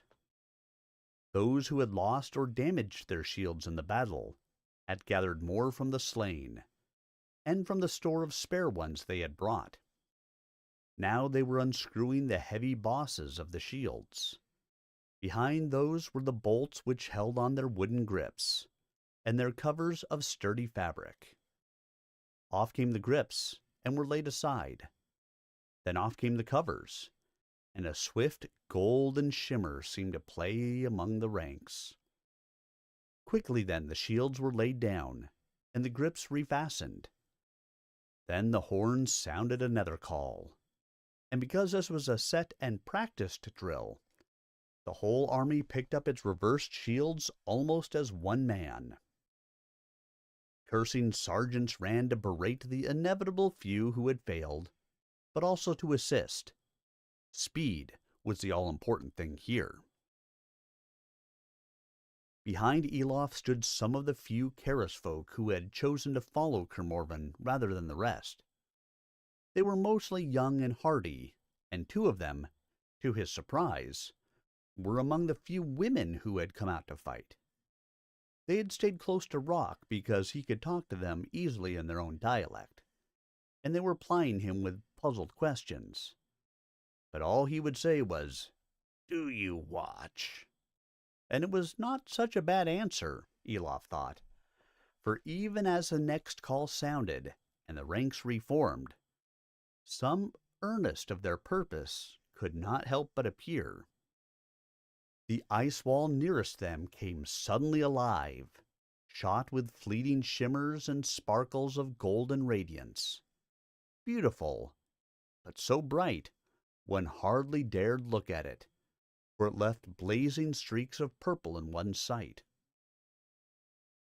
One of the Karis men gasped and swore in astonishment, then fell silent as Elof turned to him with what must have been a death's head grin. "Well?" Elof demanded. "Oh, a mirror," stammered the Karis man in horrified fascination. "A mirror of the sun. A burning glass." "Aye, lad," said Rock with grim satisfaction. "That's just exactly what it is. The most mirrors there's ever been. Or the biggest, however you care to look at it. But not just any mirror turns the sun better. Gathering rather than scatter turning a blow better than a flat one. And an inward curving mirror turns the sun better, gathering rather than scattering the light. It was Hela's own job trying to find a shape good for both, let me tell you. But Master Elof did it." For long moments the Karis men and women watched the great burst of light pulse and shimmer upon the fortress wall, awed and fascinated.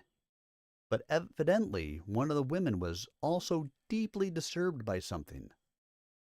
"Well?" demanded Elof again. "Speak up, woman. I won't bite." "It's just that, even though the mirrors gather the light, can it really be enough against ice such as that? True, there are many, but they would still all need to cast the light close together into one single narrow place. How may they aim all for that one small target for the time they will need?" Elof nodded gravely. There might be the makings of smiths in you folks still. As you say, men's arms weaken, their aim wavers. We could not depend on it for a moment. So within that metal, we master smiths set virtues, potencies, and attributes fitting to both its tasks. For what fits a shield better than to hold firm with its fellows in the shield wall? Did you wonder at how tight ours held? If they had been made of lodestone, they would not have held faster, nor moved more as one. Yet when needed, they could be plucked apart again without effort. And so it was with them now, or it will be when all is prepared, and the command is given. Rock, by your leave?" Rock nodded curtly, and turning to Elof's mount, he handed him down the great shield slung from its saddle bow. The grips had already been reversed. Elof tore the cover from it, revealing a surface still mirror bright after its long voyage. That was a work of virtues also, and of subtle alloys. "This is one of the master shields," he said quietly. "There are others here and there among the host, but they will command only if this and others of greater precedence are turned from the sun. We tested this weapon when we had only a few shields, where the master shield's light falls, all follow. 1 or 2, even 10, do little. But 30, under a clear noon sun, could fire a tree, given time. Or 100, a man. And though some and their wielders are lost to us, we have, what would you say, some 8,000 still? He held the shield to his lips, and they heard him murmur a few words in a tongue of old. Only his friends knew their origins. Ein here, Elof, Halns, Steirm, Stalans, Imars, Olnir, Elof. It was a phrase the master smith had first shown him, the words of power that had governed the shaping of Tarnhelm and the sword, and even of himself. For in one word of ambiguity, signifying both one alone and smith, they had given him his name. A lone thing gains power surpassing when joined among many by a smith. So it had been with him. Without his friends, what would he have been? And so it was with this. He cried out suddenly and brandished the shield aloft. From along the slope above Kermorven answered him, and other commanders about the hill. Then slowly, carefully, Elof angled his shield to catch the sun as it lifted above the horizon, and cast it into the heart of that amorphous glow. And as he did so, he caught his breath, for with a sudden, brilliant flicker, like coals shifting in a fire, all 8,000 shields, each the height and breadth of a man, tilted to follow him. For a moment, it was as if the sun had stretched forth, not the long and lazy beams of dawning, but a limb of its own blazing substance, a great arm of flame that struck against that glittering wall. An image of fire like a living thing danced mockingly upon it. For long seconds, nothing seemed to happen. Then, as Elof's arm settled and grew steadier, and the other shields followed it ever more closely, the dancing image grew finer, more concentrated, impossible to look at. Even the reflected radiance of it was dazzling, and the air about them, that had been so frosty a moment since, grew slowly warm as spring. It settled and steadied until it seemed that the mirrors had captured the sun itself and sent it out to fight.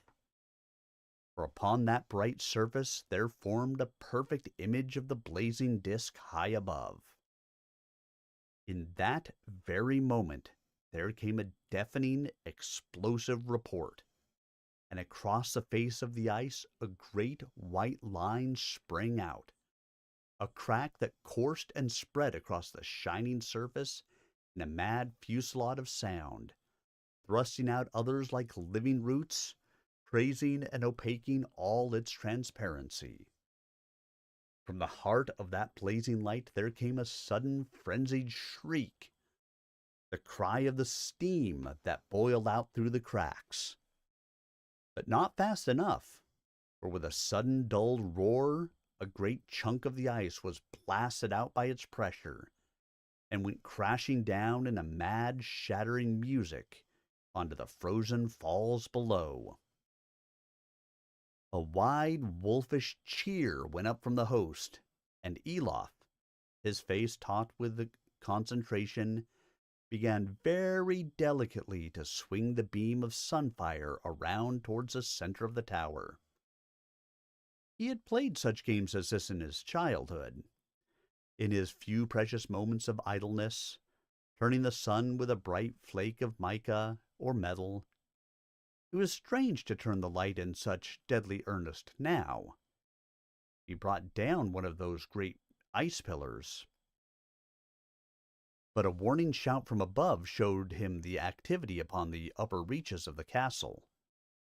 Men were moving, files of black-clad warriors pouring out of the gates onto the paths above the ridge that led around the slopes of the pillars of the gate and up towards the army above. He winced, hating Louhi more than ever for what she was making him do.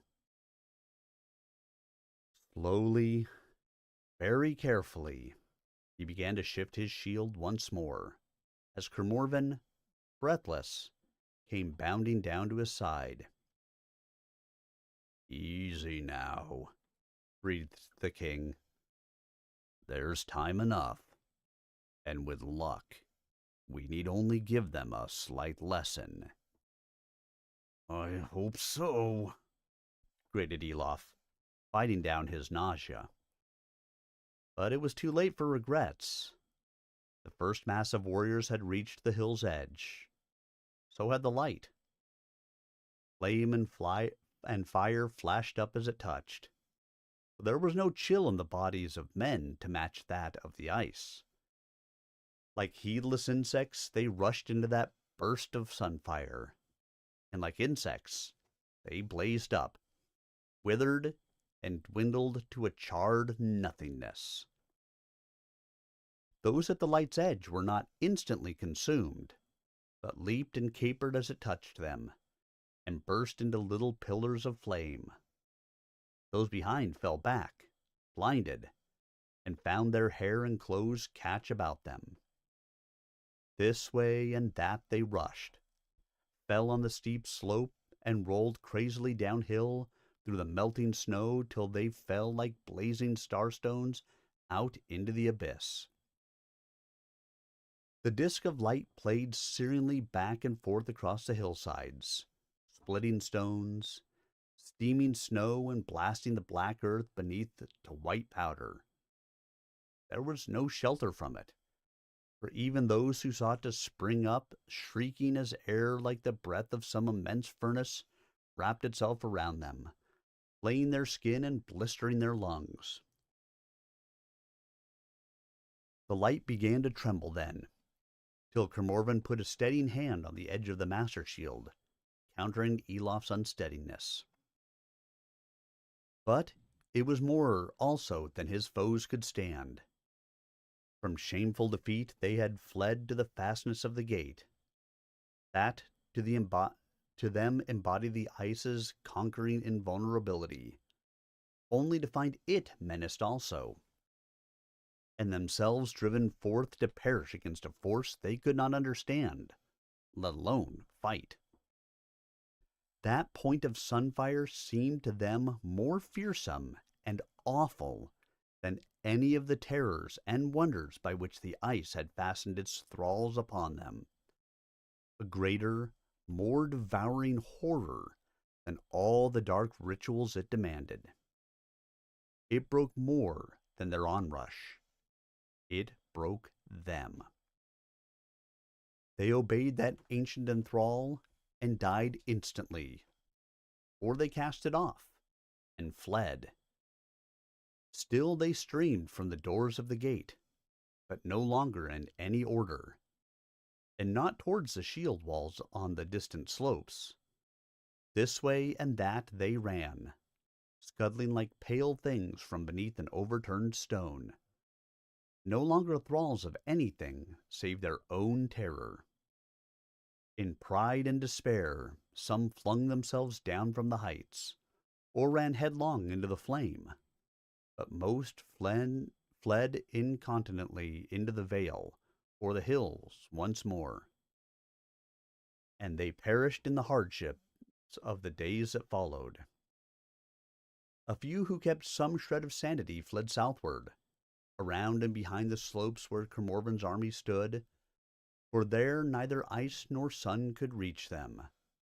But there the ravens were waiting, for Kermorven had stationed them against such a chance. A few offered fight, and were cut down. The remainder were gathered in, and by Kermorven's command, well treated. They were no longer a threat to anyone. In one blazing day of wrath, the cold grip of their people had been tried in an ordeal of fire, and in that fire it melted away. So also melted the ice upon the walls of the gate, for Elof, glad to be free of such slaughter, had already swung back his shield, and after it he drew the sun, as if like Raven in the old tale he had stolen it for the succor of mankind. Against the tallest of all the glassy pillars he flung it like a coin of white-hot gold, and ice and image shattered together, cracking, splintering, exploding outwards in a cloud of flying sepulchres. Downward he played it, and cracks ran ahead of it, all the long length of the pillar. Great showers of shattered whiteness came plummeting after, fell through the beam, and blasted back up as steam. Then, with a tormented moaning crunch, the whole top-heavy column blew free of the main sheet and tilted out into emptiness. With the same momentous deliberation as a glacier face falling into the sea, it toppled away and down into the valley below. It struck the frozen falls with a ringing crash of glassy thunder, rebounded off with sickening slowness, and rolled down the flank of the vale, crushing a great swath through the pines, and plummeting at last onto the frozen surface of one of the lakes, splitting it into fragments and raising a huge fountain of dark water. Heads turned to watch, for that was an awesome fall. But their shields seemed to stir in their hands, for Elof, with a savage grimace of triumph, was already swinging the beam back against the patch of bared stone.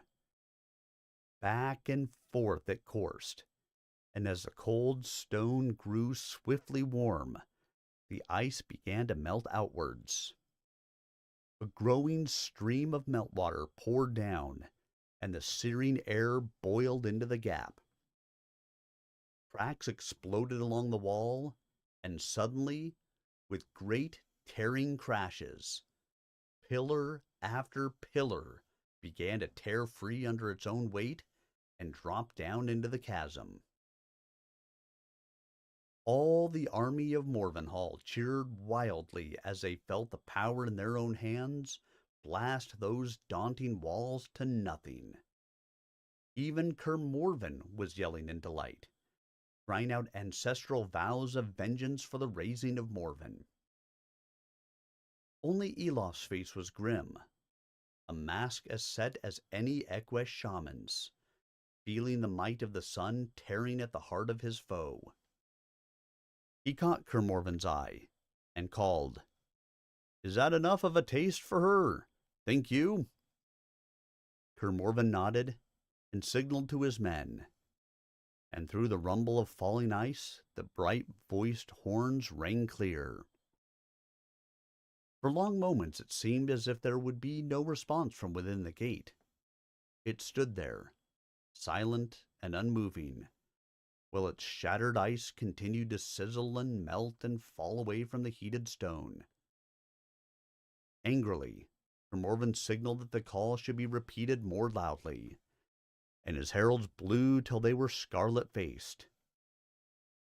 As the sound died, they all heard quite clearly the thin, cold music of icicles vibrating in sympathy. But still, there was no response. Elof frowned. He tilted his shield with unhurried care, and the sun disk began to creep slowly up towards the still untouched crown of the gate. As it settled on the rim of the first balcony, a great cloud of steam arose, and meltwater poured down in a sudden stream. Then, at last, from within the battlements, a single horn rang out in answer. Elof stared, cursed, and the light juddered violently.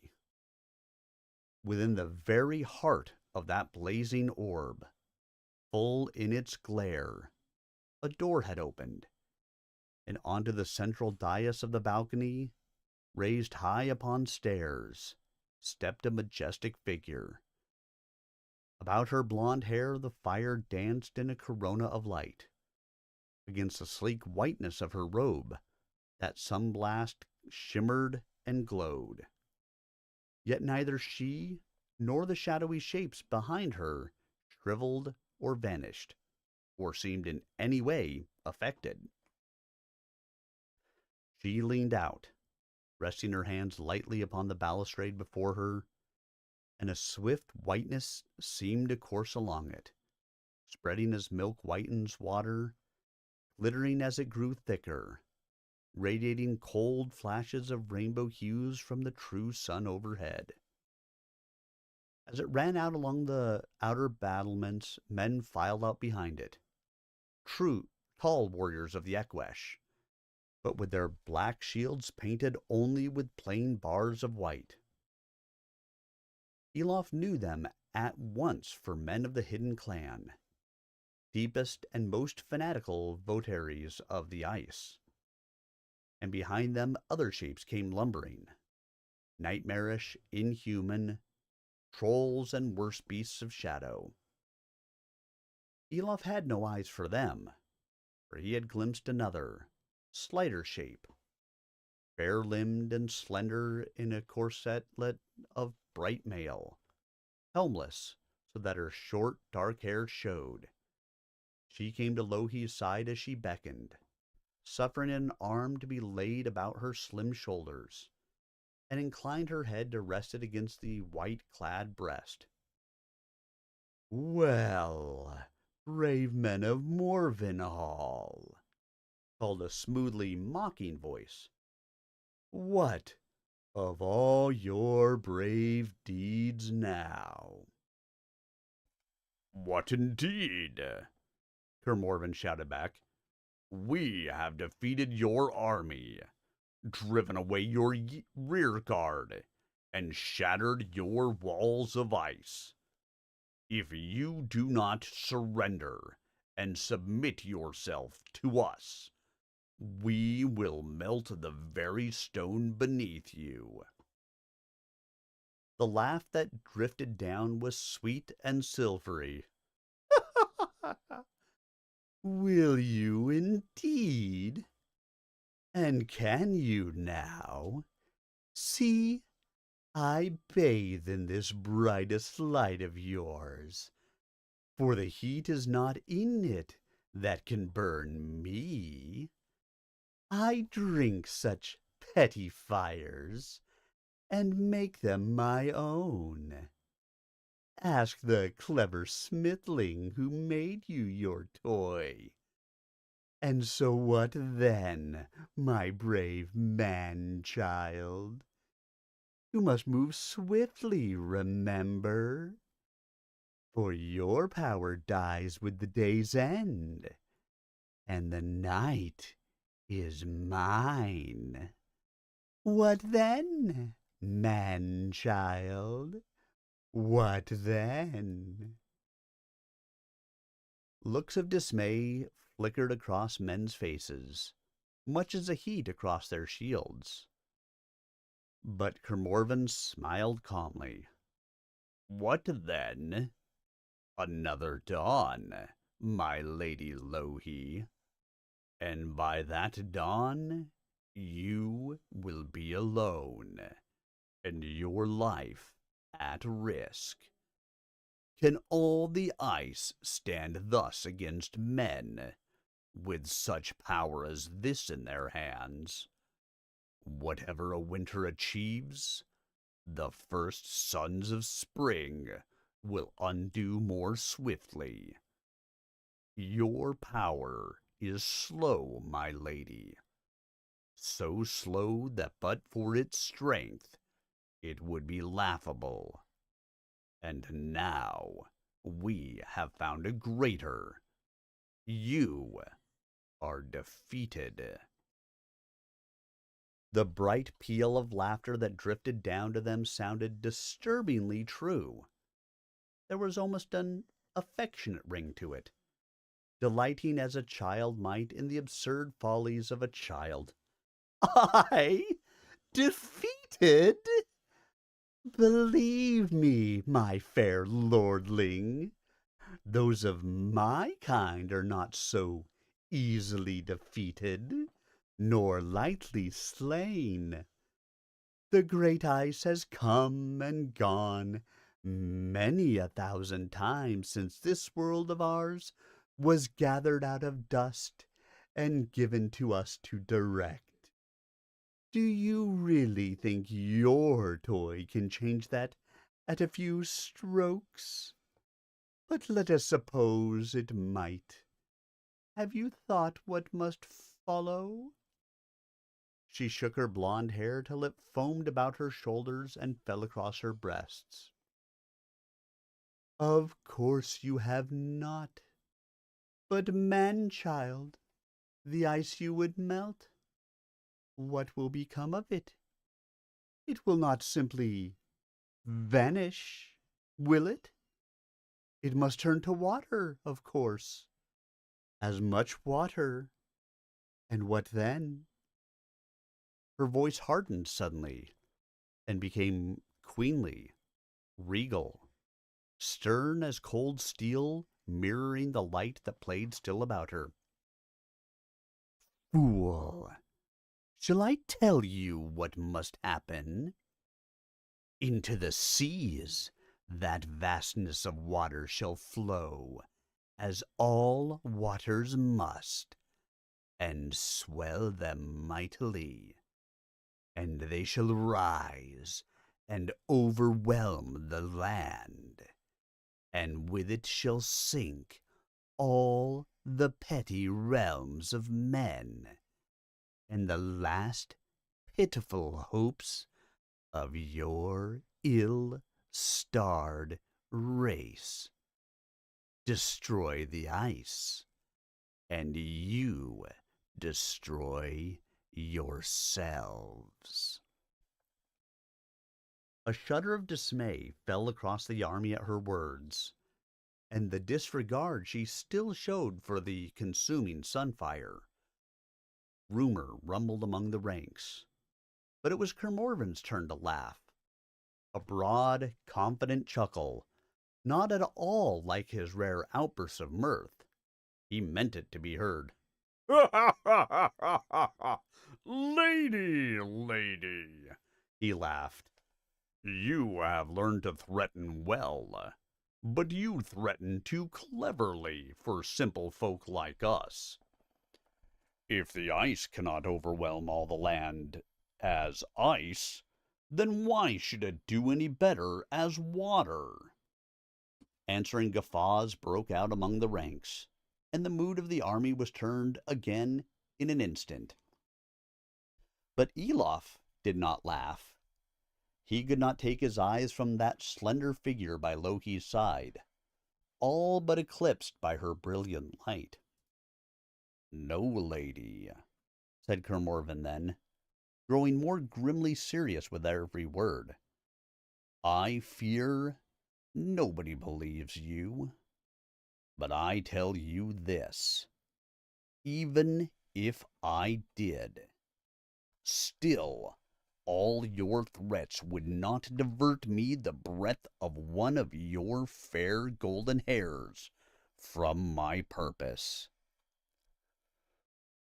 His words echoed against the bared stone, and the tall woman swayed suddenly as if struck in the body. Kermorvin caught Elof by the shoulder and said sharply, "Above her head."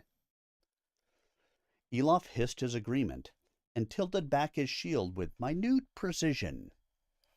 The sun settled on the upper galleries as if it was caught between the high towers of Caris, and their icy sheathing exploded. Steam boiled out around the people on the battlements, and Lohi had to throw herself aside to avoid a rain of jagged fragments. "Stop it!" they heard her scream, stumbling up. Stop it! She was raging now, all pretense of suavity gone. Mindless vermin! Can you not even see? All that you have, all that you are, you owe to us, our chance creation, a byblow, an accident of our power.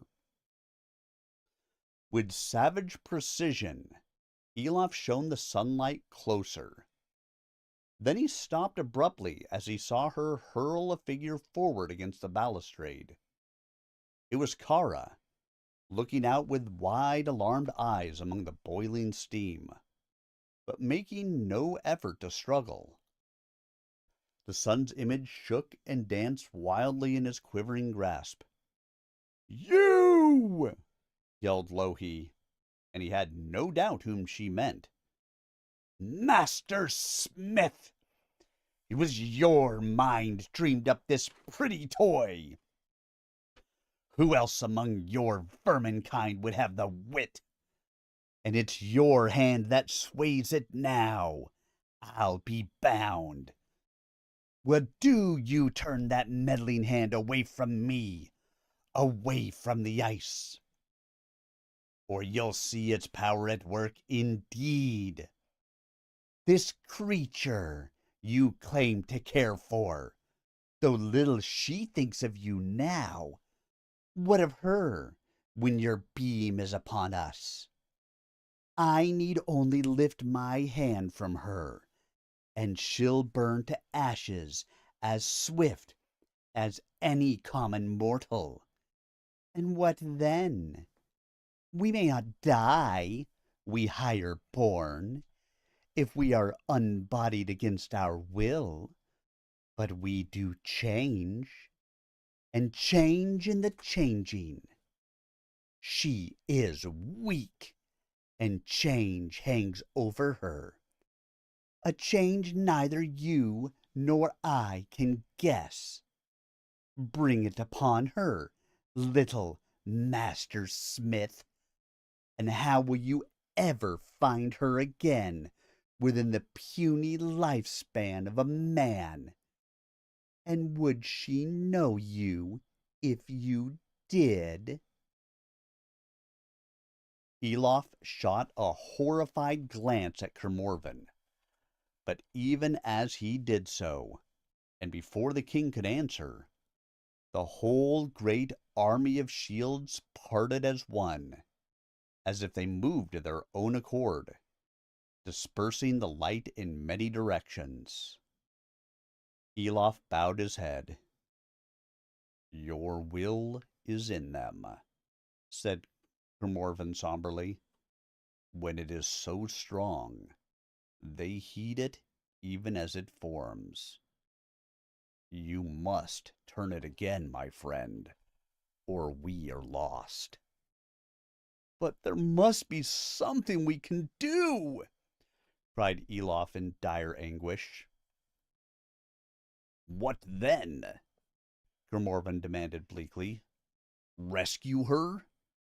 But does she want to be rescued? Look at her. She might strike you down as soon as Louhi would, if you tried." Elof ground his teeth. "She would want it.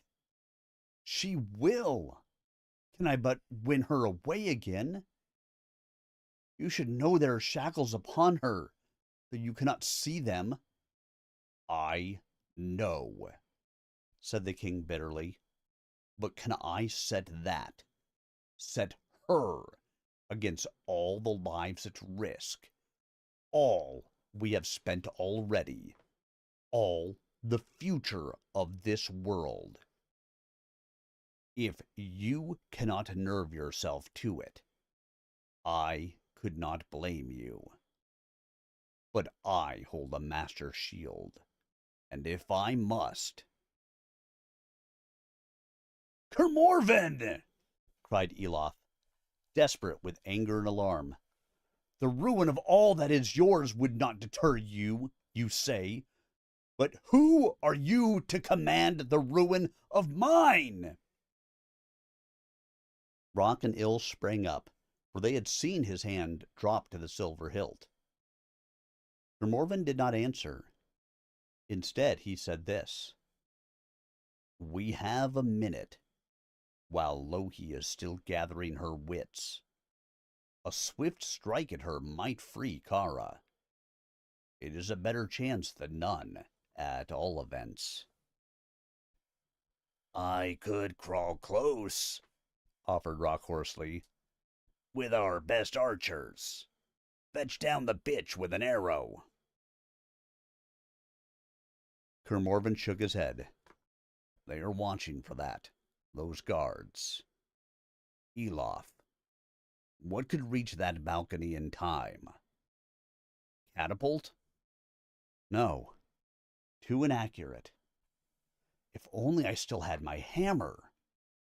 But hurling that into such great heat might awaken a worse danger. My wings now, but we've no fire."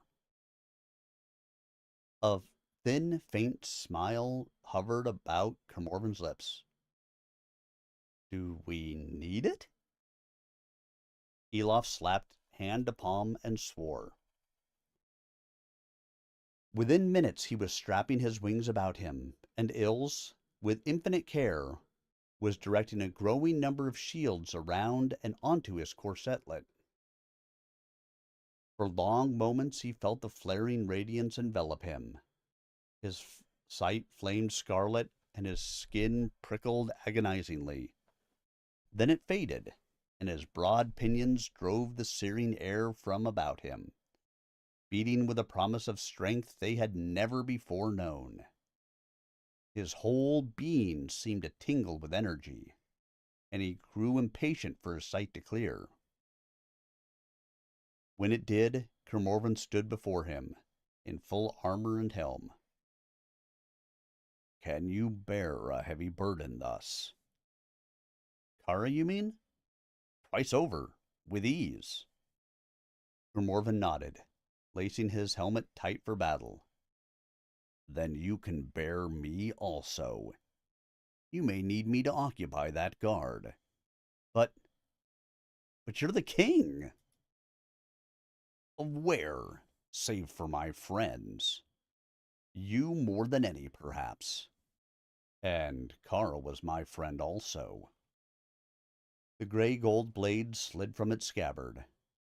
"And in truth, do you know any other warrior who would serve?" Elof, half smiling, shook his head quickly, and his wings spread high above his shoulders. Kermorvan hooked an arm about his neck. Elof caught him by his broad belt, and they lifted. Ill swung back the beam to distract his foes. Elof's wings thrashed like a storm wind, and they soared up towards the looming heights of the high gate. Lean though he looked, Kermorvan was a heavy man, but the smith's strength and the power of the wings bore them both up easily and fast. The wind burned in their faces with the speed of their rush, and the arrows loosed by the guards above flew harmlessly in their wake. In a few fast breaths, they were crossing the balustrade just below the dais steps. Out of sight of those above, a melee of startled guards rushed in on them, and Kermorvan, loosing his grip, dropped lightly onto the balcony.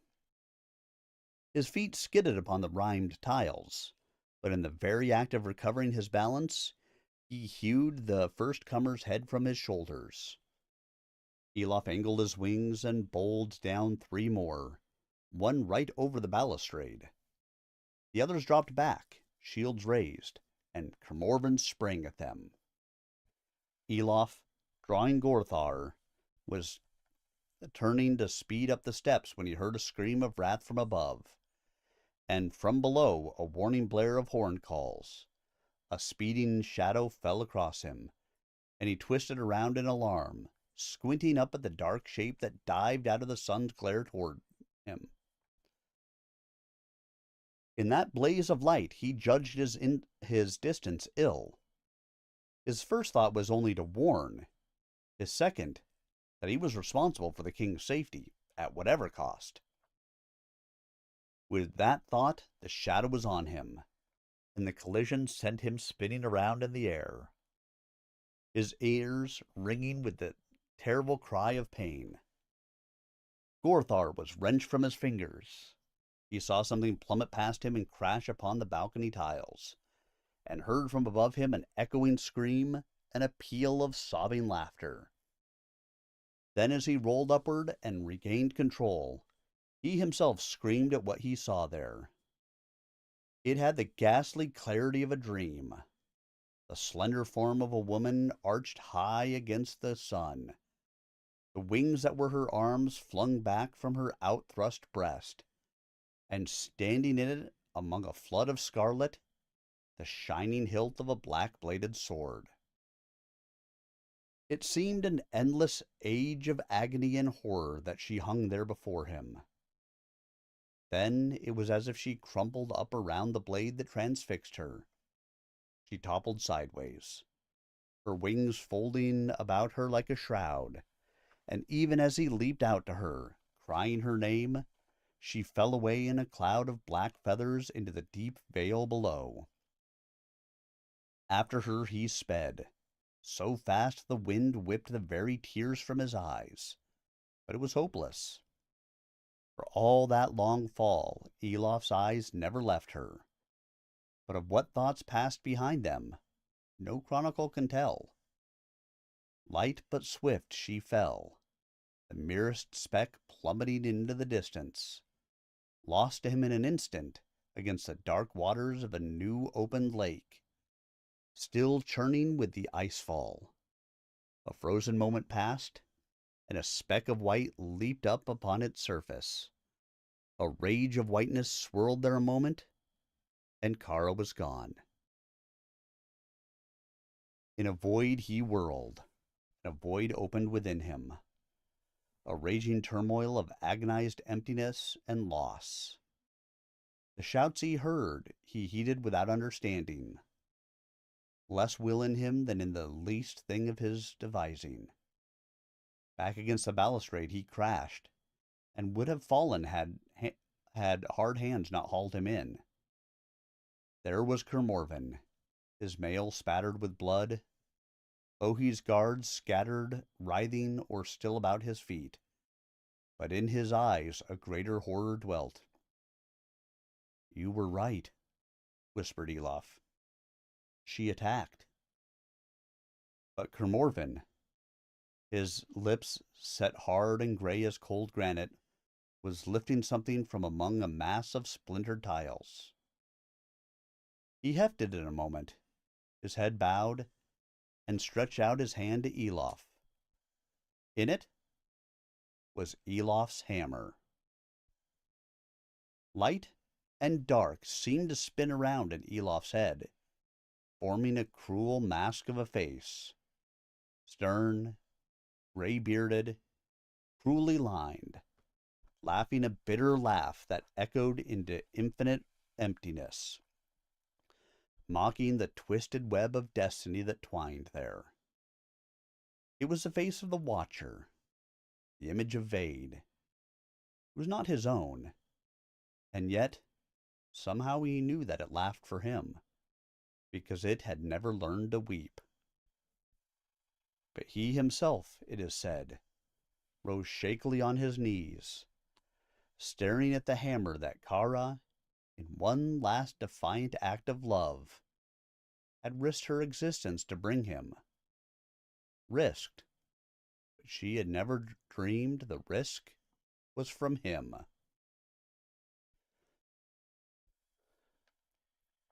A sudden slash of pain cut through his legs.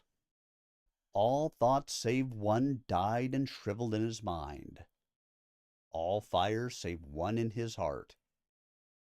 He looked up and saw there another, fair, deadly fair as the shining summits of the ice itself, and she too was laughing, no less terrible, leaning far out over the whitened balustrade and brandishing her fist at him. Within him a cold knot of compassion twisted, for she too had loved, in her way. Had he not had Kermorven to protect? With a howl of sheer animal pain, he seized the tall man by belt and arm, and sprang up and out with him over the balustrade, as if he meant to dash them both to their deaths below. But his wings flung out, and back towards the blazing shield wall he swooped. At the slope's foot he glided low and dropped his burden, crying out in a great voice, "Down, all of you, behind the shields, and cover your eyes! Do not look!" Then high into the middle airs he arrowed, and even as he rose, the shields of his craft seemed to come alive in the hands of their wielders. Twisting like serpents till the sunfire they ensnared found focus upon him. To the few who dared look a moment longer, he seemed to vanish for a moment, as if he had met the fate of so many that day. Yet Kermorven, as he sped back among his ranks, saw him still hanging there at the heart of that glare, shining like a shape new cast in white-hot gold. On the balcony of the gate the Eqesh too stared at that terrible sight, and many cast themselves headlong, hiding their eyes. But she whom they cried to, tall and pale, made no move to look away. The white gems of the corsetlet drank in the whole force of that fire, and from them the gem of his gauntlet, till his whole arm blazed with the terrible radiance of contained power. A moment more, and it would have consumed him. But in that moment he acted. Louhi shrank back. She screamed aloud, and her arms flew up as if to ward off a blow. It availed her nothing. Out from that glowing shape, as his fingers flashed apart, burst all that pent-up force in a single incandescent shape, and in its path, straight and fast as if to shatter mountains, flew the devastating hammer. Kermorven, forewarned, reached the shield wall and threw himself down among his followers, crouched down with covered eyes. Yet the flash of light they saw, even through tight-shut lids, so white it seemed to burn deep into the depths of their minds. Thunder crashed about them. The very air seized them and shook them and threw them half-scorched upon the steaming earth, as it twitched and shivered beneath them like the hide of a branded beast. The drumbeats of avalanches resounded through earth and sky as the bases of cliffs and slope crumbled and slid away beneath that single overwhelming blow, that violent impact upon the face of the world. Yet through it, above it, louder than any voice they had ever heard, it seemed to all who were there they heard that last desperate cry echoing still, a shriek of anguish and defeat and ultimate, infinite loss. Like lightning it leaped from sky to earth and back again, and rove the air asunder. But whether they heard it with their ears or in their hearts, few cared to say. Elof heard it. A searing blast hurled him skyward so high, so fast, the breath was crushed from him, and when at last he could breathe again, the air lanced thin and cold through his straining lungs. It stung his scorched skin unbearably, and the sunlight, brighter, sharper, fell on him like a sleeting shower of needles, as if to flay him for his presumption in having channeled its power. Something was happening to him, something frightening, as if the shrieking winds were shredding the flesh from his bones like leaves from dead branches, as if he was being torn apart and reformed. He groped for understanding, but that convulsion of nature and ringing through it that last terrible scream had shivered his thoughts like thin ice. His wings had shielded him. They were ragged now. They hardly bore him, and yet he felt unable to fall. It was as if only fragments of him were left to float upon the wind, a ragged shred through which a clear light could shine. But it was a strange light, at once limpid and fiery, and it seemed to well up out of the infinite abyss below. Visions it bore with it, visions and truths, clear sights of things that had been, that were taking shape even now, or that might yet be, all weaving together in one vast coil. In wonder he perceived that coil, and gazing upon it, knew that slowly but surely, as he once had crafted a sword, the many strands were being twisted into greater strands, and those strands hammered together into one bright, infinite shaping, one awesome work of craft. No vision lingered, though he grasped at them as might a child at butterflies. He glimpsed them only, as one might through the gaps in a tattered tapestry draped across a wide casement. But he saw enough to grasp one truth. He himself was that tapestry. Seconds passed, perhaps, before he knew he was falling once more, but they might as well have been hours. As he turned over in the air, the clearest vision of all came to him. His tortured eyes, and more than his eyes, looked down upon the churning sea, scattered with jagged shards of ice, fragmented, melting, and at its margins a great scorched scar upon the land. There the fortress of the High Gate had stood, but it was gone, and the very ridge it was built upon.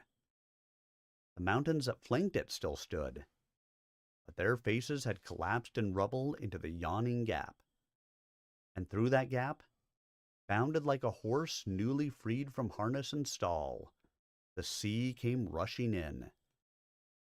Down it crashed from heights to depths in falls and rapids of awesome height, tumbling the shattered mountain ribs like fine gravel, spitting brilliant spray skyward as if to mock the force that had held it in icy bounds.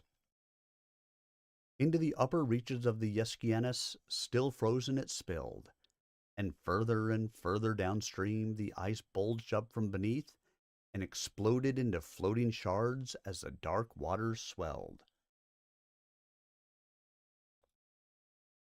He looked down after them, and to his sight time and space merged and became one.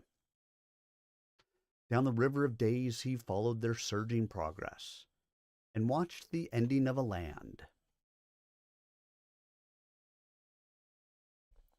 Wider they spread, smoothly, slowly, and up bank and barrier the darkly gleaming line rose.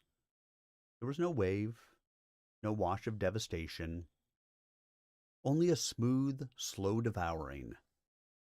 Waterside and island seemed to shrink and sink down into the sparkling maw of the waters with scarcely a wash of foam. Grasses waved their heads to the flow as they had to the wind, till they were swallowed up. Trees at the riverside stood straight, even as the waters climbed their trunks.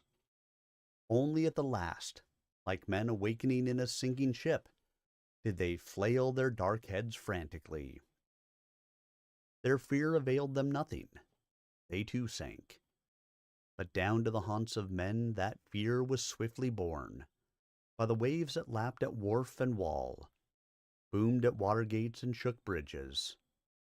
Bells rang from tower to tower, bronze voices that sang their warning peal all along the shores of that once mighty country, till it seemed that the whole land quivered. Back and forth they swung, as if the waves themselves were ringing them. Even in the horns of the bull they swung, in the towers that crowned the strength of Caris, telling of a subtle foe that neither outermost wall nor highest bastion could bar, of the cool darkness that even now was filling the docks, swinging ships at anchor, swelling channel and canals like river veins, like ribbon veins. With many voices they sang, but one word only was their message to all men, from furthest farmstead to the streets of Caris the city itself, and that was flee. It was heeded. Those fled who could, and most fled in time. Men who had boats took to them, but large numbers were sunk by the frantic fugitives who sought to struggle aboard. Others fled mounted or on foot, in carts and carriages, or with what conveyance they might, but it was little enough they managed to take with them. Many farmers drove their beasts inland, but some not far enough, for at the first the Yescianus rose as fast as a weary man might run. It met the tributaries and drove back their flows. Into the crevices of the fire mountains it spilled, recoiled in steam, and patiently, insistently, washed once more. The defenses that Elof had created with such care it touched, tried, and found wanting. Into their depths it sent a probing tendril, and even as the tiny garrison escaped, it was lapping the dark blood from its rough-hewn stone. Down it came to a green island whose crown still smoked and smoldered, and the little mammoths among the rushes squealed and trampled their way to the high ground. Nobody dared set foot there now, and they were safe. Wider and wider it spread. That great river, no longer a river. Men fled to north and to south, as the sundering waters rose between them. They saved their lives, but the land and realm of which once they had been a part was engulfed at their heels, and lost beyond recall. The peril of the ice was lifted from the world, but upon the land it had corrupted, and upon the city at its heart, the mightiest that then was in all the world, a still greater cleansing was come. But already Elof's eyes were gazing far beyond it, for the hunger of the waters was not yet sated, and the cleansing not yet at an end.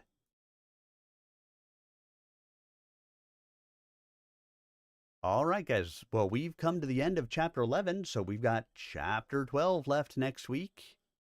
And, of course, along with Chapter 12 will come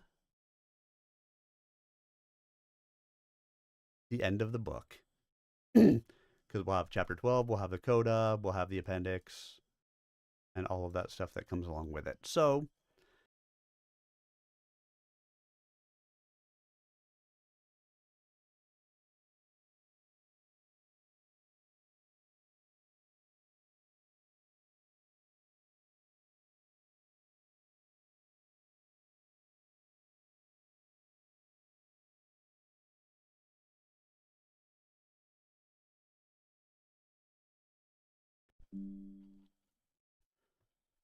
so that should be good and fun.